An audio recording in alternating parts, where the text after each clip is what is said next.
Welcome to Eternal Darkness, where nightmares come to life. I'll be your host through these twisted tales tonight. Before we descend into the shadows, remember to like and subscribe to join our growing community of horror enthusiasts. Get comfortable, turn down the lights, and prepare yourself as we begin our journey into the unknown.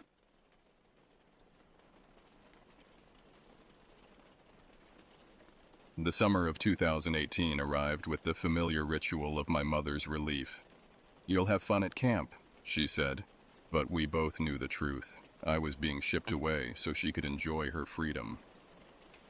At 15, I was too old to be excited about horseback riding with squealing 10-year-olds, but Camp Willowbrook had been my summer prison for 5 years running.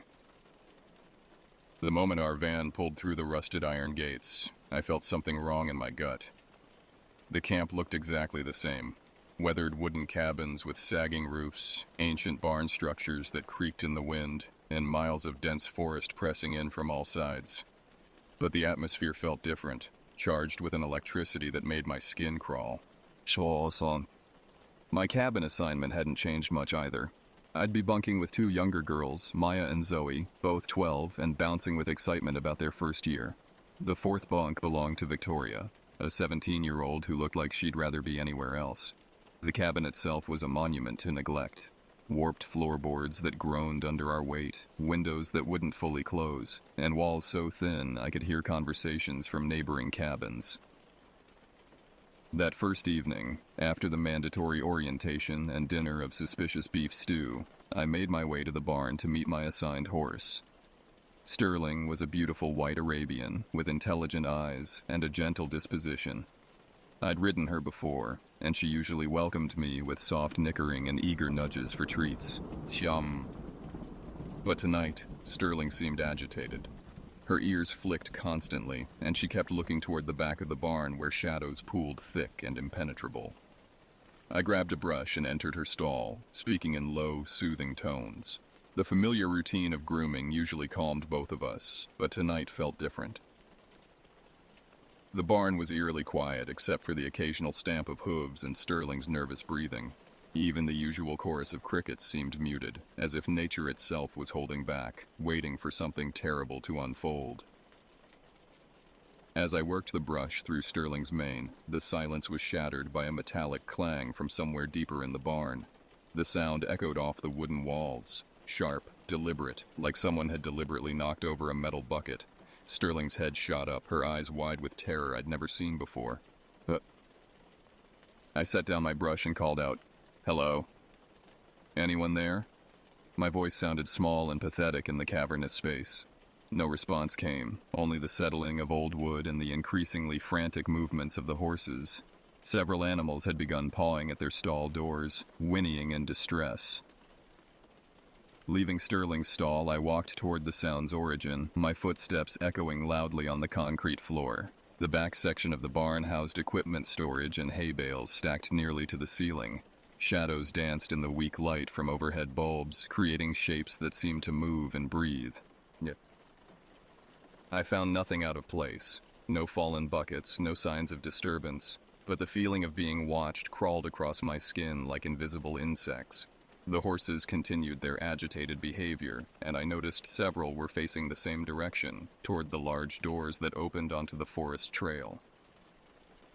When I returned to Sterling's stall, she was pressed against the far wall, trembling. Her nostrils flared as she tested the air, detecting something my human senses couldn't perceive.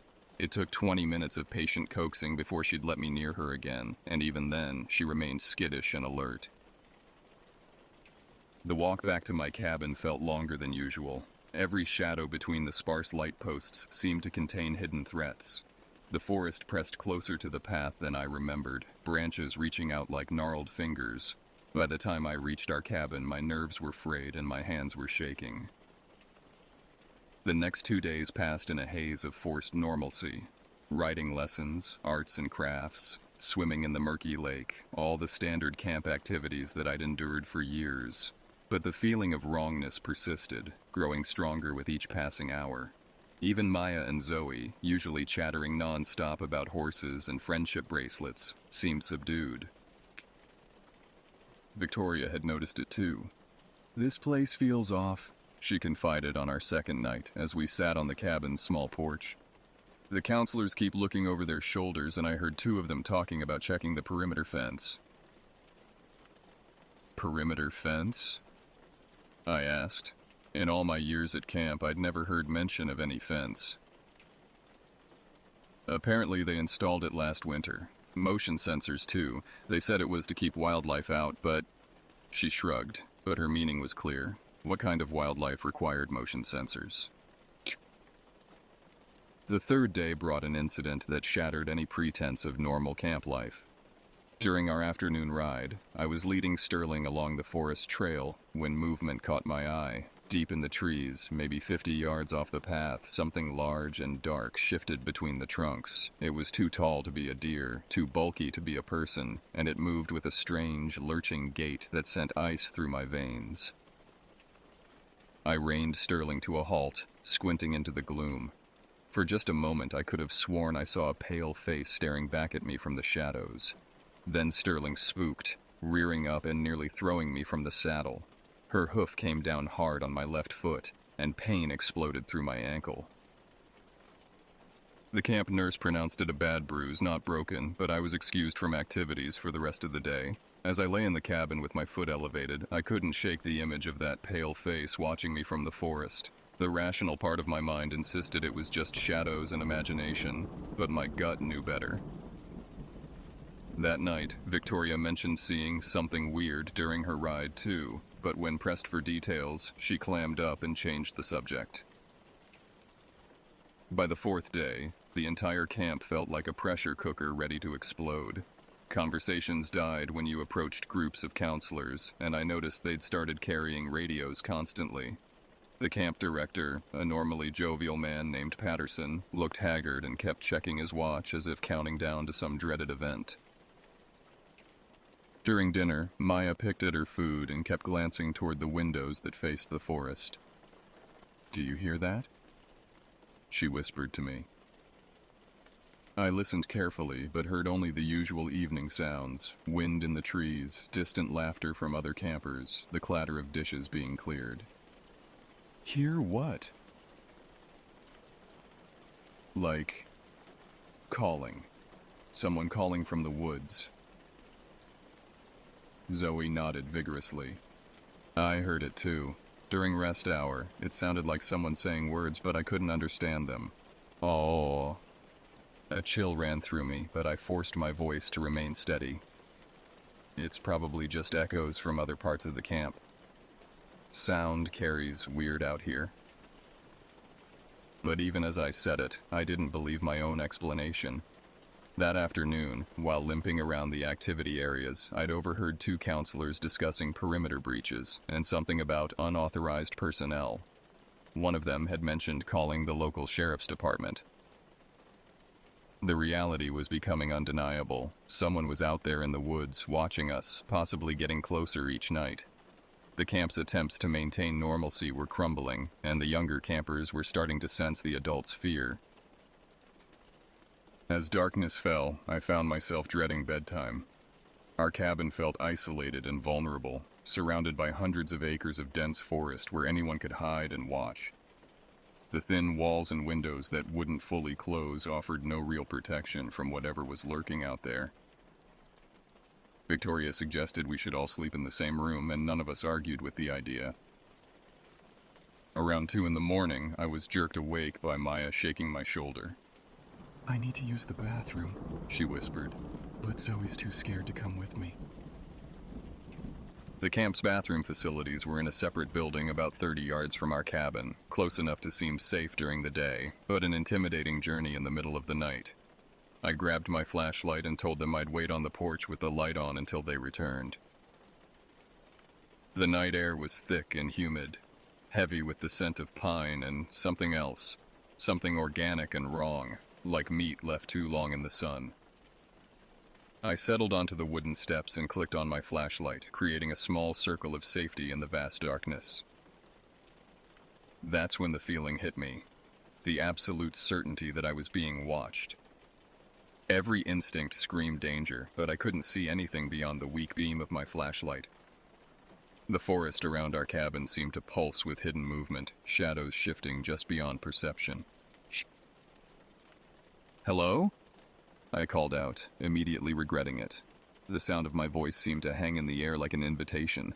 Then I heard it, the deliberate crunch of footsteps on dried leaves coming from the side of our cabin. Slow, measured steps that suggested someone trying to remain hidden, but not quite succeeding. My heart hammered against my ribs as I swung the flashlight toward the sound. The beam caught nothing but empty forest, but the footsteps continued, circling around toward the back of our cabin. I stood up, my injured foot protesting, and crept toward the corner of the building. Whatever was out there, I needed to see it, needed to know what we were dealing with. As I rounded the corner, my flashlight beam swept across the back wall of our cabin and illuminated a face pressed against our bedroom window. The scream that tore from my throat was pure terror. The face was wrong in every possible way, pale as bone, with sunken eye sockets that seemed to contain writhing darkness instead of eyes. The skin looked waxy and artificial, like a badly made mask, but the way it moved suggested something horribly alive underneath. I dropped the flashlight and ran, bursting through the cabin door and slamming it behind me. But the door had no lock, only a simple latch, and I could hear heavy footsteps pounding around the building toward the front entrance. The door handle rattled violently as I threw my full weight against the wooden panel, my hands slipping on the smooth surface as whatever was outside tried to force its way in. The entire frame shook with each impact, and I could hear wood splintering around the hinges. Then, mercifully, I heard Maya's voice. "Let us in." "Please, there's someone out here." I yanked the door open and pulled both girls inside, immediately slamming it shut again. They were both crying, their faces streaked with tears and dirt. "We saw him," Maya sobbed. "On our way back from the bathroom. He was just standing by the trees, watching us." "Did he follow you?" I asked, still leaning against the door. "I don't know," Zoe whispered. "We ran as fast as we could." Victoria appeared from the bedroom, awakened by our commotion. When we explained what happened, her face went white. "We need to wake the counselors," she said. "This isn't some prank or camp legend. Someone dangerous is out there." But our cabin phone had been disconnected earlier that week for maintenance, and none of us had cell phones. Camp rules. We were completely isolated, cut off from help, with something hostile stalking us in the darkness. We huddled together in the main room, too terrified to sleep. Every sound from outside made us jump. The creak of tree branches, the rustle of small animals, the distant hoot of an owl. But underneath the normal forest noises, we began to detect something else, deliberate movement around our cabin. Xiao. Footsteps circled the building repeatedly, sometimes stopping directly outside our windows. Occasionally, we'd hear scratching sounds against the walls, as if long fingernails were being dragged across the wood. The sounds would fade for a while, letting us hope whatever was out there had moved on, then return just as we began to relax. Dawn couldn't come soon enough, but it was still hours away, and we had no idea if we'd survive until morning. On the camp's final night, the counselors organized a game of glow-in-the-dark tag to distract everyone from the growing tension. Most of the campers threw themselves into the activity with desperate enthusiasm, grateful for anything that felt normal and fun. Maya and I decided to hide in the barn, thinking the familiar space would feel safer than the dark forest. We'd spent so many hours there over the years that it felt like home territory. But as we settled into our hiding spot among the hay bales in the loft, I realized we'd made a terrible mistake. The barn's isolation, which had always been comforting before, now felt like a trap. We were far from the other campers, far from help, in a building with multiple entrances and countless hiding places. The horses below us were restless, stamping and whinnying as if they sensed danger approaching. We'd been hidden for maybe 20 minutes when we heard the main barn door creak open. Footsteps echoed on the concrete floor below, slow, deliberate steps that definitely didn't belong to any camper or counselor playing tag.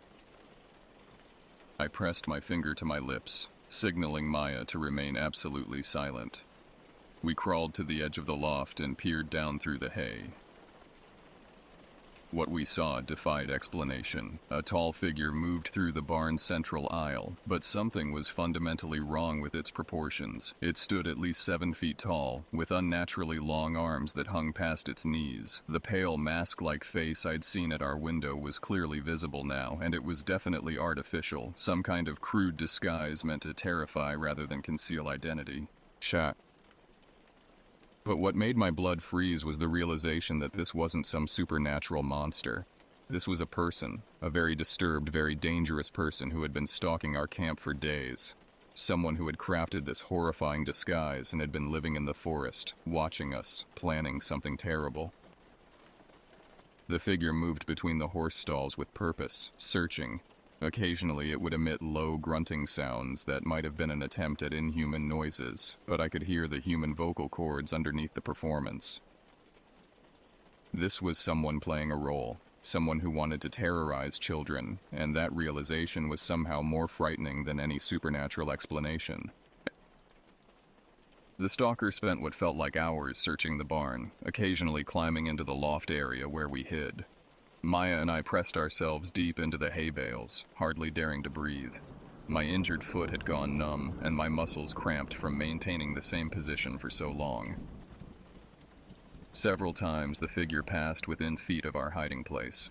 I could smell him, an unwashed human smell mixed with something chemical, possibly whatever he'd used to treat his mask. The disguise was elaborate but amateur, clearly crafted by someone with psychological problems rather than professional training. When he finally left the barn, we waited another agonizing 30 minutes before daring to move. Then we ran like our lives depended on it, which they probably did.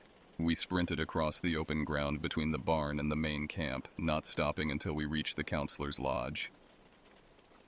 When we burst through the door, gasping and crying, we found the staff in emergency mode. Apparently, other campers had reported sightings throughout the evening, and someone had finally called law enforcement. 3 sheriff's deputies were already on site, organizing a search of the surrounding forest. Chet. Over the next few hours, the full story emerged. The stalker was a local man with a history of mental illness and criminal behavior. He'd been living rough in the woods for months, watching the camp and its seasonal activities. The creature disguise was found in his makeshift campsite, along with journals filled with detailed observations of individual campers and staff members. Camp was shut down immediately, and we were all sent home that morning. The man was eventually caught, tried, and committed to a secure psychiatric facility. But the damage was done. Camp Willowbrook never reopened. 20 years later, I still have nightmares about that pale, artificial face pressed against our window. Not because I believe in monsters, but because I learned something far worse. Sometimes the most terrifying threats are entirely human, and they walk among us wearing masks of their own making. The horses probably sensed his presence long before we did. Animals often know when predators are near, even when those predators are human. I think about Sterling sometimes, wonder if she's still alive somewhere, and whether she ever got over the terror of those nights when evil lurked just outside our fragile circles of light. Some summers leave you with tan lines and friendship bracelets. Others leave scars that never fully heal. The summer of 2018 taught me that the real monsters don't live in fairy tales. They live in the spaces between civilization and wilderness, waiting for their chance to step into our world and remind us how vulnerable we really are. God help anyone who finds themselves alone in the dark when such creatures decide to hunt.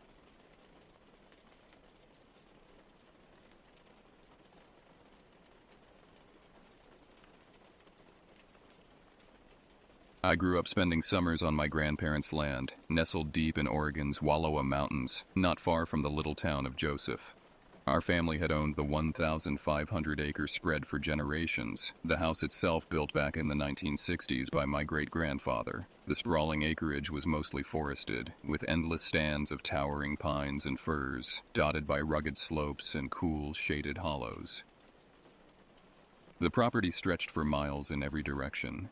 a maze of deer trails and forgotten logging roads that my cousins and I had explored since we could barely walk.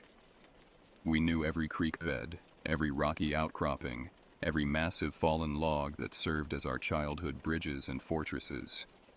The land felt alive in the way that only wild places can, filled with the constant rustle of small creatures moving through the undergrowth, the distant calls of hawks circling overhead, and the gentle whisper of wind through ancient branches. But even in that vast wilderness, there were boundaries we understood without question. Some were practical. The steep ravines where a careless step could mean a broken leg, the unstable slopes where winter had loosened rocks and trees. Others were simply family tradition, places where my grandfather would quietly redirect our adventures with a firm but gentle hand. Growing up there felt safe, peaceful, and boundless, except for one place. About 600 yards west of the main house, just beyond a rough-cut game trail and down a slight dip, lay a patch of woods we all instinctively avoided. There wasn't anything outwardly sinister about it at first glance. The trees grew just as tall and straight as anywhere else. The understory was neither more nor less dense than the surrounding forest. Sunlight filtered through the canopy in the same dappled patterns that made the rest of the property so beautiful. Yet something was fundamentally wrong there, something that made your skin crawl and your stomach twist into knots without any rational explanation. It was just another cluster of trees, just another piece of forest. But even as kids, we learned quickly never to cross that unseen line. My older cousins didn't explain why. They couldn't, really. When I asked, they'd just look uncomfortable, shifting their weight from foot to foot, and say they didn't like the feel of the place. The adults dismissed it as childish fears of cougars or coyotes, but I noticed they avoided it too. My grandfather's hunting trails curved carefully around that section, taking longer routes that seemed inefficient until you understood what he was avoiding. My grandmother would never send us to gather kindling from that direction, despite the fact that fallen branches were plentiful there. Even the family dogs, normally eager to follow us anywhere, would stop at the invisible boundary and whine until we turned back. By the time I was 10, the rule was etched deeply in my mind. Don't go past that point. Don't ask why. Don't test the boundaries. Some places are meant to remain untouched, and this was one of them. I accepted it the way children accept most adult mysteries, filing it away with other things I didn't need to understand yet. The summers followed a comfortable rhythm. Days spent fishing in the creek, building elaborate forts from fallen branches, and helping my grandfather with small repairs around the property. Evenings on the porch, watching the sun disappear behind the mountains while my grandmother told stories about the family's early days on the land, nights filled with the familiar sounds of the wilderness settling into darkness, owls calling to each other across the valleys, the distant yip of coyotes, the soft rustle of deer moving through the meadows. It was a childhood straight out of a storybook, filled with freedom and adventure but bounded by clear, unspoken rules that kept us safe. Until the summer, everything changed. Jessica was my best friend from school, an adventurous kid from Portland who was staying with me for a week in July of 2005. Her parents had finally agreed to let her experience real country living, as her mother put it, though I could tell they were nervous about leaving their only child so far from the city's comforts and conveniences. Jessica arrived on a Saturday morning, stepping out of her parents' sedan with wide eyes and an enormous backpack stuffed with everything she thought she might need for wilderness survival. She'd packed bug spray, a flashlight, extra batteries, a compass she didn't know how to use, and enough snack bars to feed a small army. Her city upbringing had given her a bravado that I admired and occasionally feared. She laughed at ghost stories, scoffed at scary movies, and was absolutely fearless when it came to exploring. Where I saw potential danger, she saw opportunity for adventure. Where I exercised the caution my family had instilled in me, she charged ahead with the confidence of someone who had never encountered anything truly dangerous. Portland had streetlights and police patrols, busy sidewalks, and neighbors who would call for help. The wilderness was an abstract concept to her, something from movies and books rather than a living thing with its own rules and moods. I spent the first few days trying to show her everything I loved about the property. We caught minnows in the creek, using mason jars and old pieces of bread as bait. We climbed the massive oak tree behind the barn, building a platform from scrap lumber we found in my grandfather's workshop. We explored the old logging roads, following them until they disappeared into dense thickets or ended abruptly at washouts from long-ago storms. Jessica was fascinated by everything, asking endless questions about the plants and animals, the history of the land, the stories behind various landmarks. She wanted to know why one hill was called Widow's Peak, why the creek changed names 3 times as it wound through our property, why certain stands of trees looked different from others. But it was on the 4th day, while we were sitting on a fallen log sharing a lunch my grandmother had packed, that she asked the question I'd been dreading. "What's over there?" she said, pointing west toward the forbidden section. "We haven't explored that part yet." I felt my stomach drop. I tried to deflect, suggesting we go fishing instead or maybe work on the tree fort, but Jessica had that look in her eyes, the same expression she'd worn when she'd convinced me to sneak into the school after hours, or when she'd dared me to talk to the 8th grader I had a crush on. "Come on," she said, jumping up from the log with sudden energy. "Let's go check it out." I told her we couldn't, that it was off limits, that my family had always avoided that area. But the more I tried to dissuade her, the more determined she became. To Jessica, rules were suggestions, and boundaries were meant to be tested. "It's just trees," she laughed, rolling her eyes dramatically. "What's the worst that could happen? Your grandparents probably just don't want you getting lost, but we won't go far. We'll just take a quick look." She had that tone of voice that made you feel foolish for being cautious. The same tone that had gotten us in trouble more than once at school. In her world, adults made up rules to limit fun, not to protect children from genuine danger. Fear was something to be conquered, not respected. "Come on," she pressed. "Let's build a fort there. It'll be our secret project." I was hesitant, the weight of family tradition and unspoken warnings pressing down on me, but I couldn't resist her confidence, the way she made everything seem like a grand adventure rather than a potential catastrophe. Looking back, I realized I was tired of being the cautious one, the rule follower, the child who always stayed within safe boundaries while she collected stories of daring exploits. So against every instinct my family had carefully cultivated, against the cold knot of dread forming in my stomach, I heard myself saying yes. Naturally, when I mentioned the off-limits patch of forest, she insisted we go there immediately. "It's just trees," she laughed, rolling her eyes dramatically. "Come on, let's build a fort." Early that afternoon, we snuck some tools and gloves from my grandpa's barn while he was inside taking his daily nap. The barn smelled of motor oil and leather, familiar scents that usually comforted me. But as I gathered up a hammer, some nails, and a handsaw that was probably too advanced for our project, my hands shook slightly. Jessica noticed my nervousness and mistook it for excitement. "This is going to be awesome," she whispered as we stuffed the tools into my grandfather's canvas work bag. "Our own private hideout where no one will ever think to look for us." We headed out past the familiar pines, towards the area we'd always avoided. The afternoon sun was warm on our shoulders, and birds chirped cheerfully in the trees around us. Everything seemed normal, peaceful, exactly like any other summer day on the property. But with each step closer to the forbidden zone, my sense of unease grew stronger. Walking deeper into that section, it was hard to explain exactly why the place felt wrong. The sun shone as brightly there as it did everywhere else.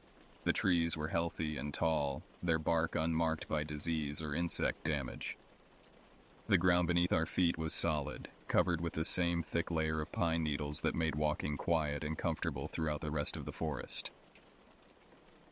Yet something gradually shifted as we entered, something subtle but unmistakable. The cheerful chatter between us faded, replaced by an uncomfortable silence that seemed to press in from all sides. Our footsteps, which had been nearly silent on the soft forest floor, now seemed to echo strangely, as if the sound was bouncing off invisible walls. Neither of us mentioned it at first, both trying to maintain the casual confidence we'd started with. But soon it was impossible to ignore the change in atmosphere. It wasn't just quiet, it was utterly still, like we had crossed some invisible barrier into a vacuum where normal forest sounds couldn't penetrate.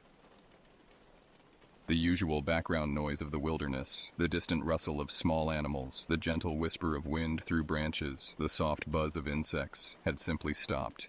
Even our own voices seemed muffled and strange when we tried to speak. Words that should have carried clearly in the open air fell flat, absorbed by something we couldn't see or understand. Jessica hesitated a moment, glancing back towards the house. I could see her urban confidence wavering as she processed the unnatural stillness. But she shrugged it off with forced bravado and started collecting sticks and branches for our lean-to fort. Her movements were more aggressive than necessary, breaking branches with sharp snaps that echoed unnaturally in the silence. "See?" she said, her voice slightly too loud and too cheerful. "It's fine. Just really quiet here. Maybe the trees are thicker, so sound doesn't carry as well." We worked quickly at first, piling up larger branches against a stout fir tree, creating a rough shelter that began to take shape. The physical activity felt good, giving us something to focus on besides the oppressive atmosphere. But the further along we got, the more strained and uneasy our movements became. My heart was beating quicker, my throat dry and scratchy despite the water bottle we'd brought. I tried to shake off the feeling, reminding myself that Jessica was right. It was just trees, just another part of the forest. But a prickly, crawling sensation crept up my spine and wouldn't leave, like invisible fingers trailing across my skin. Jessica had stopped talking completely, her earlier enthusiasm replaced by nervous glances and jerky movements. She kept dropping things. Nails would slip from her fingers. Branches would fall from her grip just as she was positioning them. At one point, I caught her staring at the woods around us, eyes wide and darting from shadow to shadow, clearly on edge despite her attempts to maintain composure. "You okay?" I asked quietly, my voice coming out as barely more than a whisper. "Yeah," she whispered back, but her voice sounded strained and unsure. "It's just really quiet here, isn't it?" As the afternoon wore on, each snap of a twig beneath our boots seemed louder than the last, echoing unnaturally in the stillness like gunshots in a cathedral. My pulse quickened with each sound, adrenaline building for no obvious reason. We found ourselves moving more carefully, placing our feet deliberately to avoid breaking branches, but somehow every step seemed to produce an impossibly loud noise. The shadows between the trees began to look deeper, darker than they should have been with the sun still high overhead. I started seeing movement in my peripheral vision, quick flickers that disappeared the moment I turned to look directly at them. Jessica was experiencing the same thing. I could tell from the way she kept jerking her head around, trying to catch sight of whatever was dancing just outside her direct vision. Soon we weren't even pretending to work on the fort, just standing there frozen in the small clearing we'd chosen, staring into the shadowed gaps between the trees. The silence pressed down on us like a physical weight, making it hard to breathe normally. My ears were ringing from the strain of listening for any sound, any sign of normal forest life.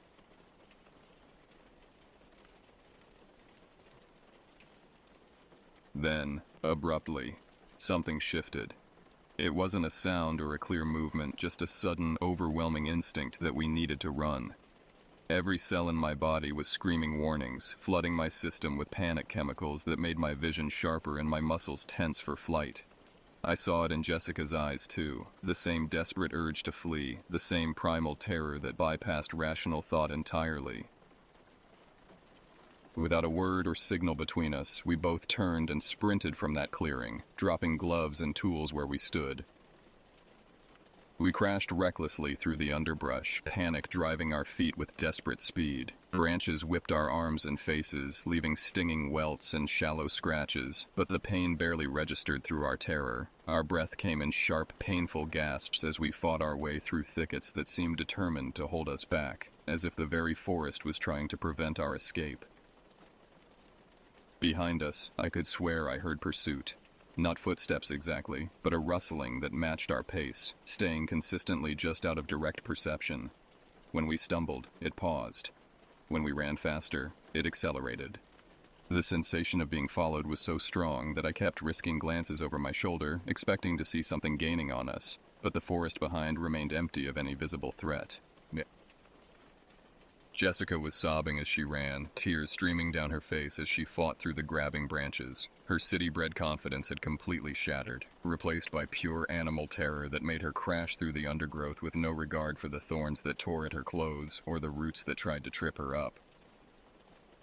My own fear was so intense it felt like drowning, like being pulled under dark water where no air could reach my lungs. Every shadow looked like reaching hands. Every gap between trees seemed to hide watching eyes. The rational part of my mind kept insisting that we were just two kids running from an empty forest, but that voice was completely overwhelmed by deeper, older instincts that recognized genuine danger. We didn't slow down until we burst from the tree line into the clearing around the house, chests heaving, tears streaming down both our faces. We stumbled onto the porch, shaking uncontrollably, our terrified eyes meeting in an unspoken agreement that neither of us could explain what had just happened. My grandmother found us there 20 minutes later, still huddled together on the porch swing, our faces pale and our hands trembling. She took one look at our torn clothes and scratched faces and asked what was wrong, her voice sharp with maternal concern, but neither Jessica nor I could articulate an answer. How do you explain that you've been terrified by nothing? How do you describe running from silence itself? We got lost, Jessica finally managed, her voice hoarse from crying. Got turned around in the woods and panicked. It wasn't entirely a lie, though it wasn't the whole truth either. We had gotten lost, but not in any physical sense. We'd lost our bearings in a deeper way. Stumbled into something that had no name or clear explanation. My grandmother fussed over our scratches, cleaning them with peroxide and applying bandages while muttering about children who didn't watch where they were going. But I caught her glancing toward the western tree line several times, her expression thoughtful and concerned in a way that suggested she understood more than she was saying. All I knew was that the forest behind us, usually full of familiar evening sounds as the day wound toward dusk, was now dreadfully quiet. No crickets beginning their twilight chorus, no frogs starting up their evening conversations, no coyotes calling to each other across the valleys.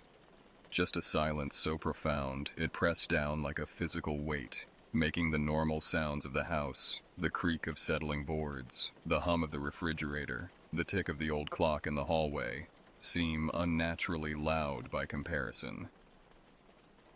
That night, we huddled together in my small bedroom, afraid to speak above whispers, afraid even to breathe loudly, listening desperately for anything outside that might indicate the return of normal forest life. But nothing stirred. The oppressive quiet outside the window lingered through the night, and it felt as if whatever had chased us from the clearing was still out there, watching, waiting with infinite patience. Jessica pressed close to me in the narrow bed, her city confidence completely gone. She jumped at every small sound the old house made, the settling of timber, the whisper of wind around the eaves, the distant hoot of an owl that seemed to come from miles away instead of the nearby trees where they normally nested. What was that place? She whispered sometime after midnight, her voice barely audible even in the profound quiet. I don't know, I whispered back, and that was the truth. I had no words for what we'd experienced, no framework for understanding the wrongness we'd encountered. But lying there in the darkness, listening to the unnatural silence pressing against the windows, I knew with absolute certainty that we had crossed a line we should never have approached. Whatever lived in that patch of forest had noticed us, had followed us to the edge of its territory, and was now aware of our existence in a way that made my skin crawl with dread. I woke up early, startled awake by the thin gray morning light filtering through the curtains. My body was stiff and sore from tension, muscles cramped from sleeping in a state of high alert. Jessica was already sitting up next to me, eyes wide and shadowed from lack of rest. Dark circles ringed her eyes, and her face had the pale, drawn look of someone who'd spent the night fighting nightmares. Sure.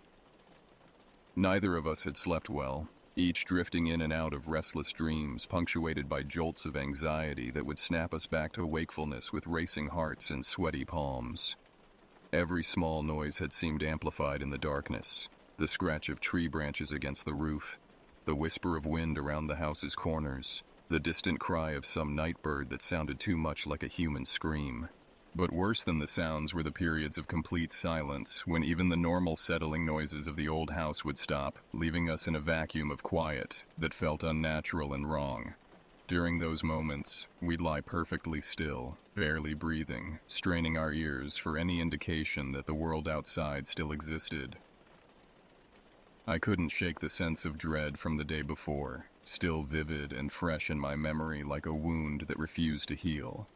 My hands shook slightly as I got dressed, and I found myself avoiding looking out the bedroom window toward the western tree line. Breakfast was tense. We avoided talking about the clearing, trying instead to force casual conversation about cartoons or plans for swimming in the creek. But even my grandparents could tell something was off. They exchanged worried looks across the table, their usual morning cheerfulness replaced by concerned observation of our subdued behavior. My grandmother kept offering us more food, the way adults do when they sense something's wrong but don't know how to fix it. My grandfather studied us over his coffee cup, his weathered face creased with an expression I couldn't quite read. I wished they would ask direct questions, almost hoped they would forbid us from going anywhere near the forest again. When we finally stepped outside after breakfast, the summer air felt heavy and oppressive despite the early hour. The normal sounds of morning in the mountains, birds singing, insects buzzing, the distant rustle of small animals moving through the undergrowth, seemed muted and far away. Jessica stood silently on the porch, looking west toward the tree line with an expression of sick dread. I knew exactly what she was thinking. We'd left behind my grandfather's tools, his good gloves, and even though we were terrified of returning to that place, neither of us could stomach the idea of admitting to my grandparents that we'd abandoned their things out of fear. The tools represented more than just borrowed equipment. They were my grandfather's, earned through decades of hard work, carefully maintained and respected. In a family that valued self-reliance and responsibility, losing tools through carelessness was almost unthinkable. But losing them through cowardice felt even worse. We should just get it over with. Jessica finally broke the silence, though her voice lacked any trace of the confidence she'd shown just yesterday.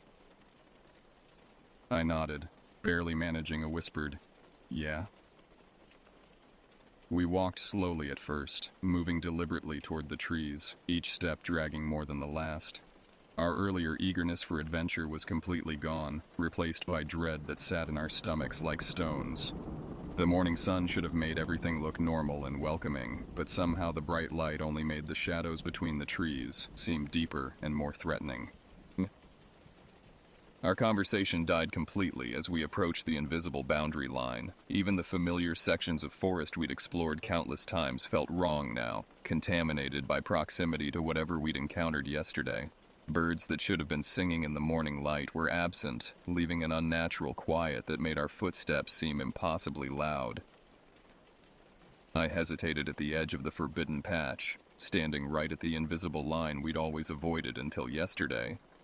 My body was screaming warnings, every instinct telling me to turn around and walk away. But the thought of my grandfather's disappointed face when he discovered his missing tools pushed me forward. Jessica took a shaky breath, then stepped across first. "Come on," she said, sounding less sure than she probably meant to. Her voice was barely a whisper, as if speaking too loudly might wake something that was better left sleeping. I followed, my heart hammering against my ribs as the trees swallowed us up, and the familiar world disappeared behind a wall of green shadows. The forest was quiet in a way that made my ears ring from the strain of listening, Too quiet, beyond any natural explanation. I strained desperately for any normal woodland sounds, a bird calling, an insect buzzing, the rustle of wind through leaves. Instead, only our footsteps broke the silence, each crunch of pine needles sounding painfully loud and somehow wrong, as if the sound was being absorbed and distorted by the unnatural atmosphere. The air itself felt different here, thicker somehow, like breathing through wet cloth. Every breath was an effort, and the simple act of walking forward felt like pushing through invisible resistance. My skin prickled with the constant sensation of being watched, though no matter how quickly I turned my head, I never caught sight of any observer. Jessica was struggling too. Her face had gone pale, and she kept swallowing hard, as if fighting nausea. Sweat beaded on her forehead despite the cool morning air, and her hands were clenched into fists at her sides. When she tried to speak, her voice came out as barely more than a whisper. "The tools should be just ahead," she managed, but her words seemed to fall flat in the oppressive silence, swallowed by something we couldn't see or understand. When we reached the clearing where we'd tried to build our fort, Jessica froze so suddenly that I nearly collided with her. She stood perfectly still, one hand raised as if to ward something away, her eyes fixed on the center of our abandoned construction project. I stepped around her slowly, and the scene came sharply into view. In the center of our unfinished fort was a deer, lying awkwardly on its side with its legs tucked beneath it in a position no living animal would ever choose. Its neck was twisted at an unnatural angle, bent almost completely backwards so that its glassy eyes stared directly up at the canopy overhead. The animal's throat was ripped wide open, torn brutally apart in a single savage motion that had left ragged edges of flesh and exposed windpipe. Blood had pooled around the wound, fresh enough to still shine wetly in the dappled sunlight filtering through the trees, but strangely, the deer appeared untouched otherwise. No scavengers had disturbed it despite the abundance of carrion feeders in these woods. No predators had dragged it away to feed, even though coyotes and bears regularly patrolled this area. The deer looked deliberately placed, positioned with care in the exact center of our small clearing, as though left there specifically for us to find. Its body was unmarked except for the throat wound, its coat still clean and neat despite lying on the forest floor. Even more disturbing was the deer's expression. Its eyes were wide open, staring upward with what looked almost like terror frozen in death. My stomach lurched violently as the full wrongness of the scene hit me. Jessica gagged softly beside me, one hand pressed to her mouth as she fought not to vomit. The sweet, coppery smell of blood mixed with the clean forest air, creating a nauseating combination that made my head spin. And then we saw them. The gloves and tools we'd dropped when we fled yesterday. They weren't scattered across the ground where we'd left them anymore. Instead, each item had been carefully gathered and arranged into a neat pile directly beside the deer's head, positioned with geometric precision that couldn't possibly have happened by chance.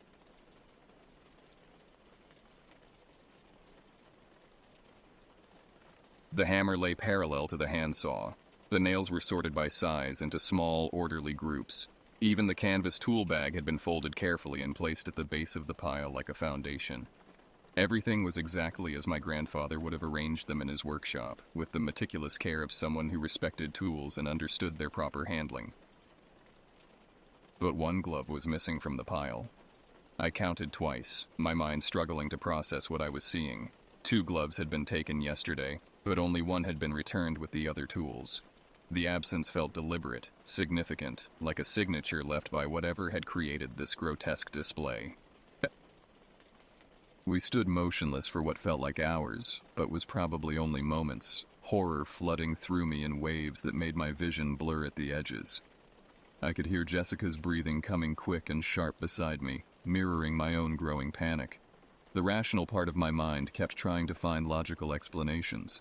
Maybe the deer had been killed by a cougar that was scared away before it could feed. Maybe the wind had blown our tools into a neat pile. Maybe we were remembering wrong about the second glove. But even as I grasped for normal explanations, I knew none of them fit. Cougars didn't arrange tools, wind didn't fold canvas bags or sort nails by size. And I had a perfect memory of watching Jessica put on both gloves yesterday before we'd started working. "We have to leave," Jessica whispered, her voice barely audible even in the profound silence. "We have to leave right now." I nodded numbly, barely able to speak. The wrongness of the scene was overwhelming, making it hard to think clearly or move with any coordination.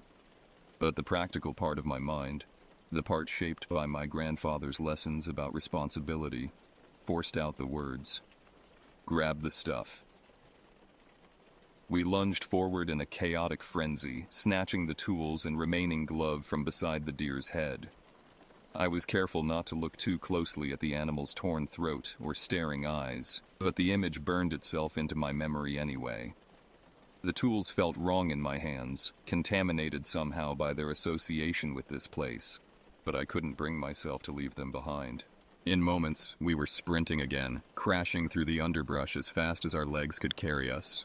Branches slapped painfully at my arms and face, leaving stinging welts that I barely noticed. My mind was locked only on getting away, on putting as much distance as possible between us and that clearing with its carefully arranged message of death and violation. Bursting free from the trees, we didn't stop running until we reached the safety of the house. On the porch, we dropped everything in a heap, gasping for breath like drowning victims who'd just reached shore. Jessica looked as pale and shaken as I felt, her earlier confidence completely destroyed by what we'd witnessed. "What are we going to tell your grandparents?" she asked quietly, voice shaking with residual terror. I shook my head, trying to think of any believable explanation that wouldn't sound insane. "We just tell them we found the deer like that, and we don't mention the tools being arranged. Maybe they won't notice one missing glove." Jessica nodded uncertainly, but we both knew how weak the plan sounded. Neither of us said what we were really thinking, that none of it made sense, that there was no logical explanation for what we'd seen, and that whatever had created that display knew exactly who we were and where to find us. 20 years passed before I returned to the house again. 2 decades of college, career building, marriage, and divorce had kept me busy in cities far from the mountains of eastern Oregon. My grandparents had both passed away within a year of each other, leaving the land to my parents and eventually to me when they decided they were too old to maintain such a large property. Standing in the old gravel driveway for the first time in so long, looking up at the familiar home set against a backdrop of thick evergreens, brought back a flood of memories both cherished and troubling. The house looked smaller than I remembered, weathered by decades of mountain winters but still solid and welcoming. Someone, probably my parents during their brief period of ownership, had updated the roof and painted the trim, but the essential character of the place remained unchanged. I spent the first day checking the house from top to bottom, walking slowly through rooms that held the accumulated history of my family. My grandmother's quilts still covered the beds, faded but carefully preserved. My grandfather's workshop in the basement remained exactly as he'd left it, tools arranged with the same meticulous precision I remembered from childhood. In the living room, old photographs covered the mantelpiece and side tables, documenting generations of family gatherings on this land. Pictures of hunting trips and fishing expeditions, birthday parties and holiday celebrations, all taking place against the backdrop of the endless forest that surrounded the house. Looking at those images, I could almost hear the laughter and conversation that had once filled these rooms. But as the day wore on and evening approached, my eyes kept drifting to the west window, toward the same cluster of trees that still pulled at my memories like a magnet pulls iron filings. The sun dipped low, casting long shadows across the yard, and once again that old, uncomfortable feeling settled over me like a familiar but unwelcome coat. Even after so much time, just seeing that section of forest filled me with dread. The rational part of my mind insisted that whatever Jessica and I had experienced was just childhood imagination run wild, magnified by years of retelling until it had taken on a significance it never really possessed. Kids scare themselves all the time, I told myself. They find dead animals and create elaborate fantasies about supernatural causes. But standing there as an adult, looking toward those trees in the fading light, I couldn't convince myself that our terror had been manufactured. The memory was too vivid, too specific, too completely unlike the normal fears of childhood. We hadn't been afraid of monsters or ghosts, we'd been afraid of something real, something that had demonstrated its presence through deliberate action.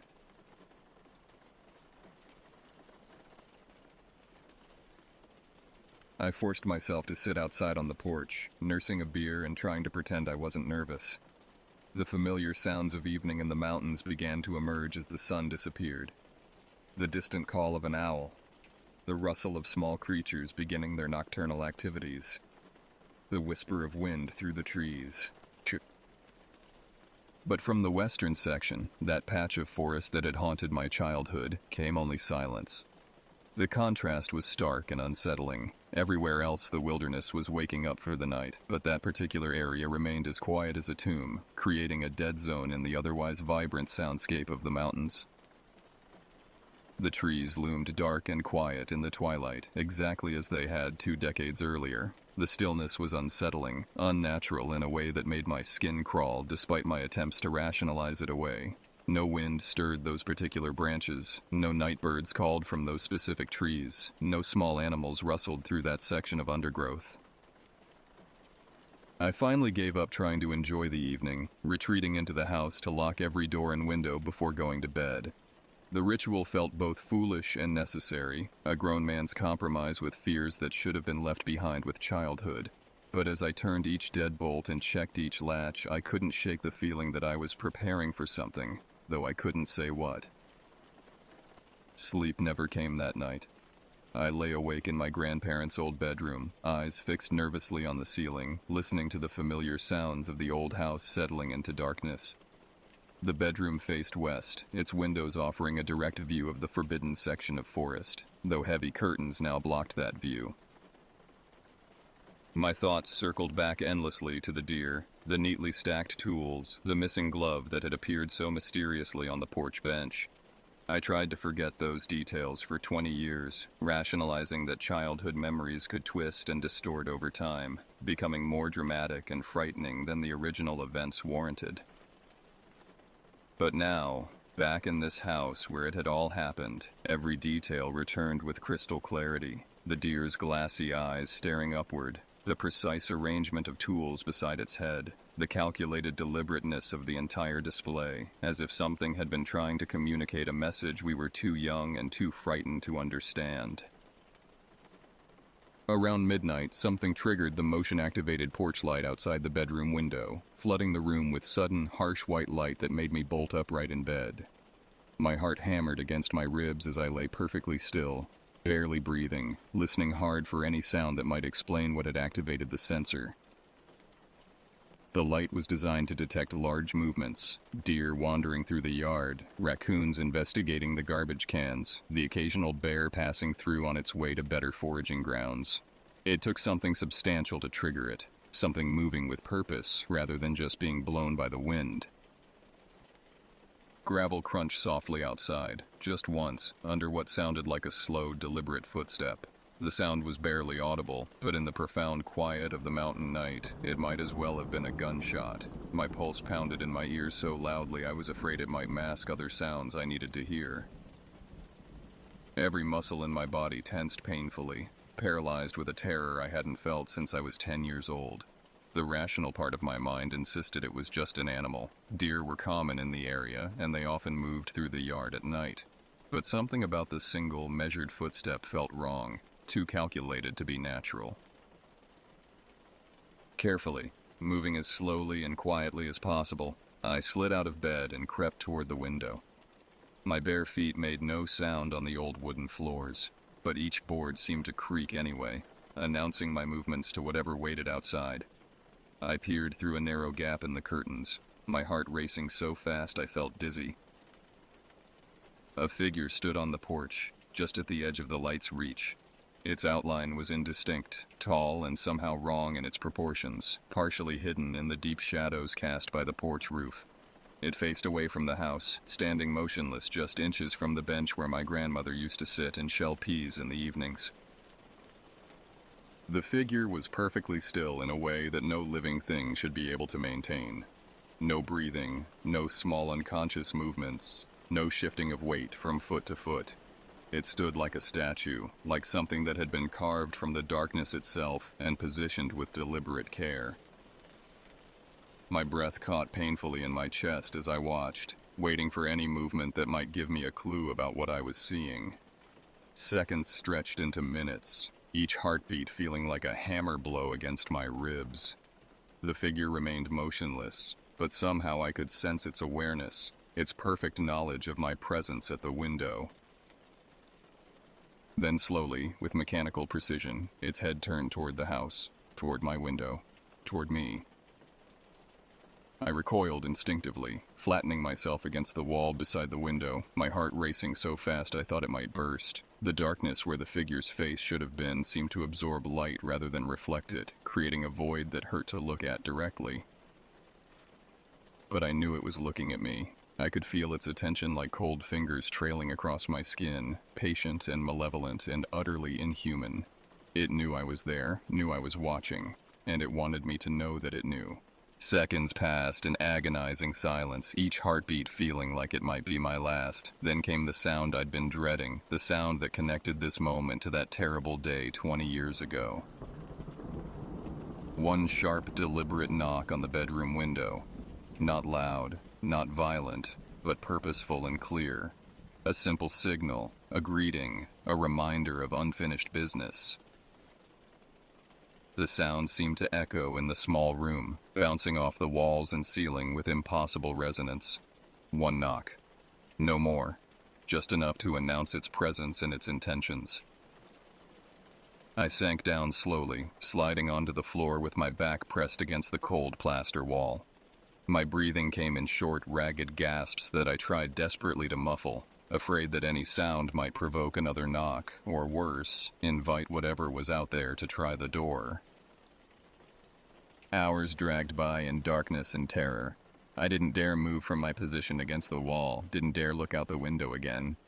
The motion-activated light eventually shut off, plunging the yard back into darkness, but I could still feel the presence outside, patient as stone, waiting with the infinite persistence of something that had no need for sleep or food or any human comfort.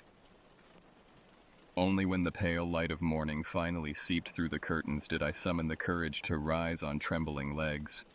My back was stiff from hours pressed against the wall, my legs numb from sitting in one position for so long. But terror had kept me alert through the entire night, focused on nothing but survival. Carefully, slowly, I approached the window again, pulling the curtain aside just enough to look out onto the porch. It was empty now, bathed in gray morning light that made the previous night feel like a nightmare that might have been imagined. But gathering every scrap of courage I possessed, I opened the front door and stepped cautiously onto the porch. The morning air was crisp and clean, filled with the normal sounds of birds beginning their daily chorus.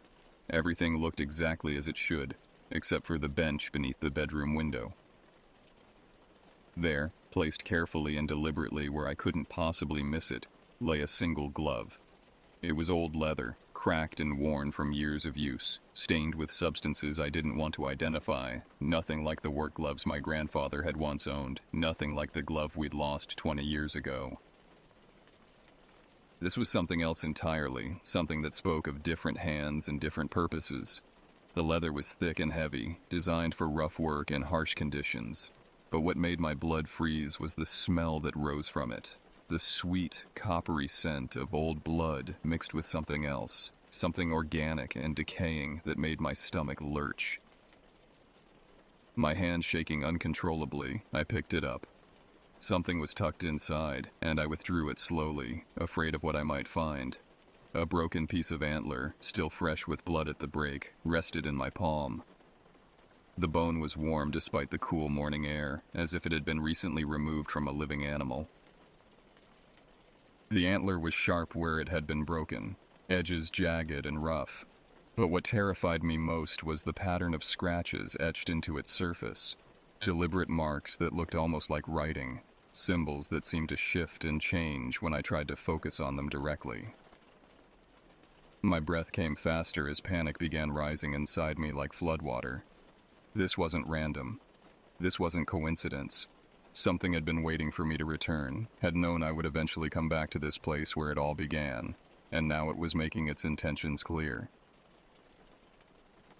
Glancing up toward the tree line, I felt the weight of unseen eyes watching from the shadows beneath the trees. The sensation was so strong it made my skin crawl, made every nerve ending scream warnings about predators and pursuit and things that hunted in the darkness between the trees. I knew in that instant, with absolute certainty, that I would never spend another night in this house. Whatever had claimed that patch of forest had expanded its territory, had grown bold enough to venture onto the property itself.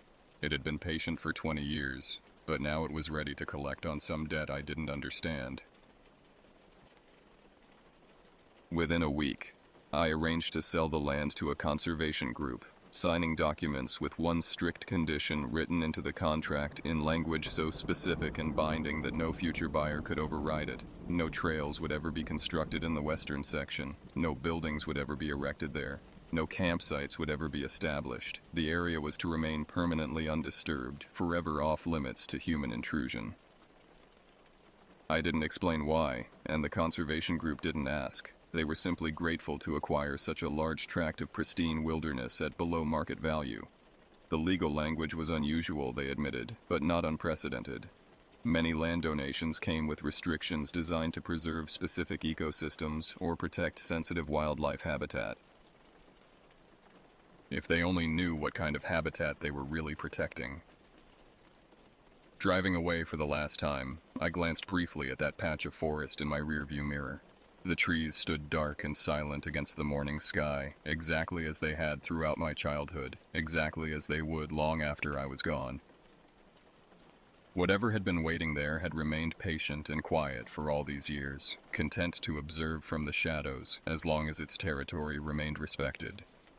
It had given warnings, first to 2 frightened children, then to a grown man who should have known better than to return. But now I understood the message that had been delivered with such careful precision 20 years ago, and again just last night. It didn't want company. It didn't want visitors or explorers or anyone foolish enough to cross the invisible boundaries that separated its domain from the human world. It wanted only to be left alone in its patch of forest, free to pursue whatever dark purposes kept it anchored to that specific place. And as long as people respected that boundary, as long as they heeded the warnings and stayed away, it would remain content to watch from the shadows between the trees. But for those who ignored the warnings, for those who trespassed on ground that was never meant for human feet, there would be consequences. Deliberate, calculated consequences delivered with the same meticulous care that had arranged my grandfather's tools beside a deer's torn throat. The conservation easement would ensure that no one else would make the mistake Jessica and I had made. The western section would remain forever wild, forever untouched, forever home to something that predated human understanding and had no intention of adapting to a world of roads and houses and people who had forgotten how to fear the darkness between the trees. As I drove away from the mountains, heading back to the safe anonymity of city life, I felt a weight lift from my shoulders that I hadn't realized I'd been carrying for 20 years. The debt was paid, the warning had been heeded, the boundaries would be respected. And somewhere behind me, in a patch of forest that would never again echo with human voices or footsteps, something settled back into patient waiting, content in the knowledge that its territory was secure for another generation.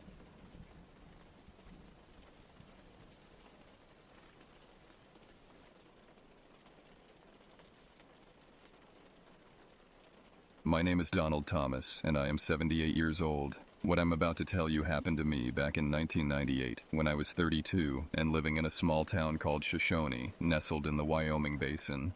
It's a tale that has haunted me for over 2 decades, one that I've tried to understand and come to terms with.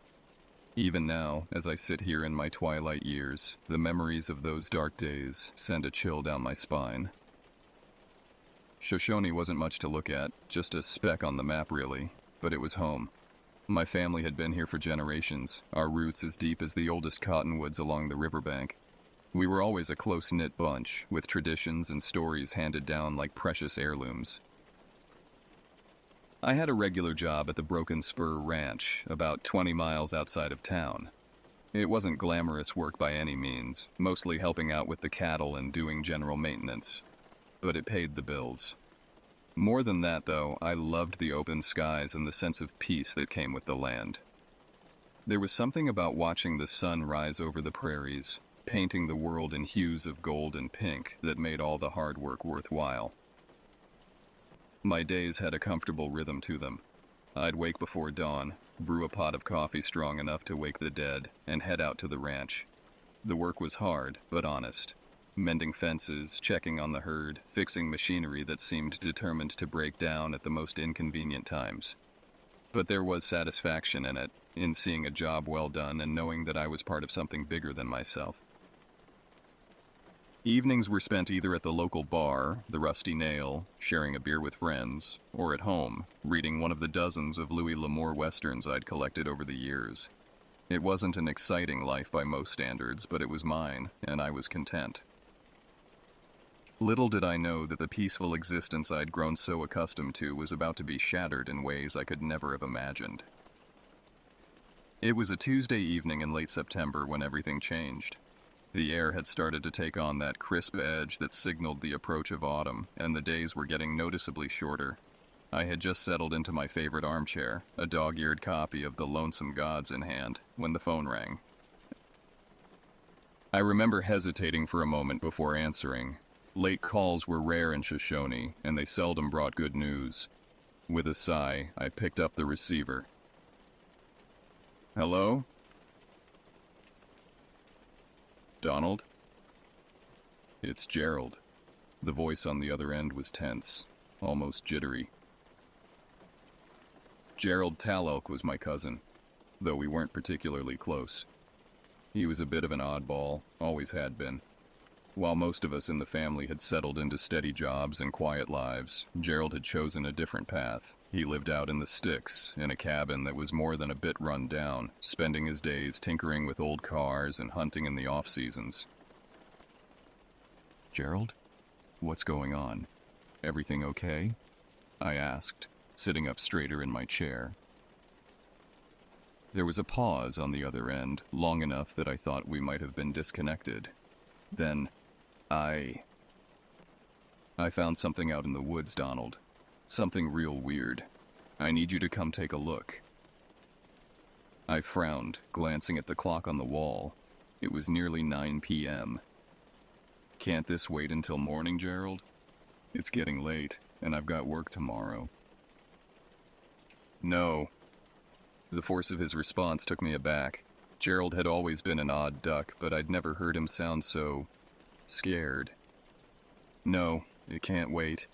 Please, Donald, I wouldn't ask if it wasn't important. I sighed, rubbing a hand over my face. All right. I'll come out first thing in the morning. That work for you? Gerald agreed, though he sounded far from happy about the delay. As I hung up the phone, I couldn't shake the feeling that something was very wrong. Gerald and I might not have been close, but he was family. And out here, in the vast emptiness of Wyoming, family was everything. Sleep didn't come easy that night. I tossed and turned, my mind conjuring up all sorts of scenarios about what Gerald might have found. By the time my alarm went off at 5 a.m., I was already wide awake, a knot of anxiety sitting heavy in my stomach. The drive out to Gerald's place was long and lonely. His cabin was tucked away in a remote part of the county, far from the nearest paved road. As I navigated the winding dirt track, the trees seemed to close in around me, their branches reaching out like gnarled fingers. It was just past 7 a.m. when I finally pulled up in front of Gerald's cabin. The place looked as rickety as ever, weathered wood and a roof that had seen better days. Gerald himself was waiting outside, a cigarette dangling from his lips. He looked even more disheveled than usual, his hair wild and dark circles under his eyes. "Hey, Donald," he greeted me with a nod as I stepped out of my truck. "Glad you could make it." "What's this about, Gerald?" I asked, not bothering with pleasantries. "You sounded pretty spooked on the phone last night." Gerald took a long drag on his cigarette, his eyes darting nervously to the tree line. "It's better if I show you," he said finally, tossing the butt onto the ground and grinding it out with his boot. "Follow me." Without waiting for a response, he turned and headed into the woods. I hesitated for a moment, then followed, wishing I'd thought to bring a jacket. The air was cool under the canopy of trees, the kind of chill that gets into your bones. We walked for about 10 minutes, pushing deeper into the forest. Gerald didn't say much, just kept moving forward with a determination that was unlike him. Finally, we reached a small clearing. The tree canopy opened up here, allowing shafts of early morning sunlight to penetrate the gloom. "There," Gerald said, pointing to the center of the clearing. "Check this out." I stepped closer, my eyes narrowing as I tried to make sense of what I was seeing. The ground in the clearing looked disturbed, as if something had been digging there. But it wasn't the kind of neat, purposeful digging you'd expect from someone looking for buried treasure or digging a hole for a fence post. No, this was chaotic, almost frenzied. So, as I got closer, I saw what had Gerald so spooked. There were marks in the earth, deep gouges that looked like claw marks, I muttered, feeling a knot form in my stomach. They were too big for a bear or any other animal I could think of. They looked almost human, but not quite. The spacing was off, and they were far too deep. Whatever had made these marks was big and strong. "What the hell is this, Gerald?" I asked, turning to face my cousin. He was standing at the edge of the clearing, his arms wrapped around himself as if he was cold. "I don't know," he said, his voice barely above a whisper. "But I've been hearing things at night. Weird sounds, like something's out there watching. I found these tracks a few days ago, and they've been popping up all around my cabin." I crouched down, examining the marks more closely. They were fresh, the edges of the gouges still sharp and clean. Whatever had made them had been here recently. "Have you called the sheriff?" I asked, standing up and brushing the dirt from my hands. Gerald shook his head. "And tell them what?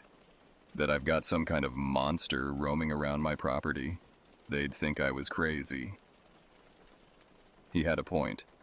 Sheriff Whitefeather was a good man, but he dealt in facts and evidence, not wild stories about mysterious creatures in the woods. "So what do you want to do?" I asked, looking around the clearing. The peaceful feeling I usually associated with the woods was gone, replaced by a creeping sense of unease. Gerald ran a hand through his hair, his eyes never staying in one place for long. "I figured you'd know what to do. You've always been the level-headed one in the family." I couldn't help but chuckle at that. "I don't know about that, Gerald.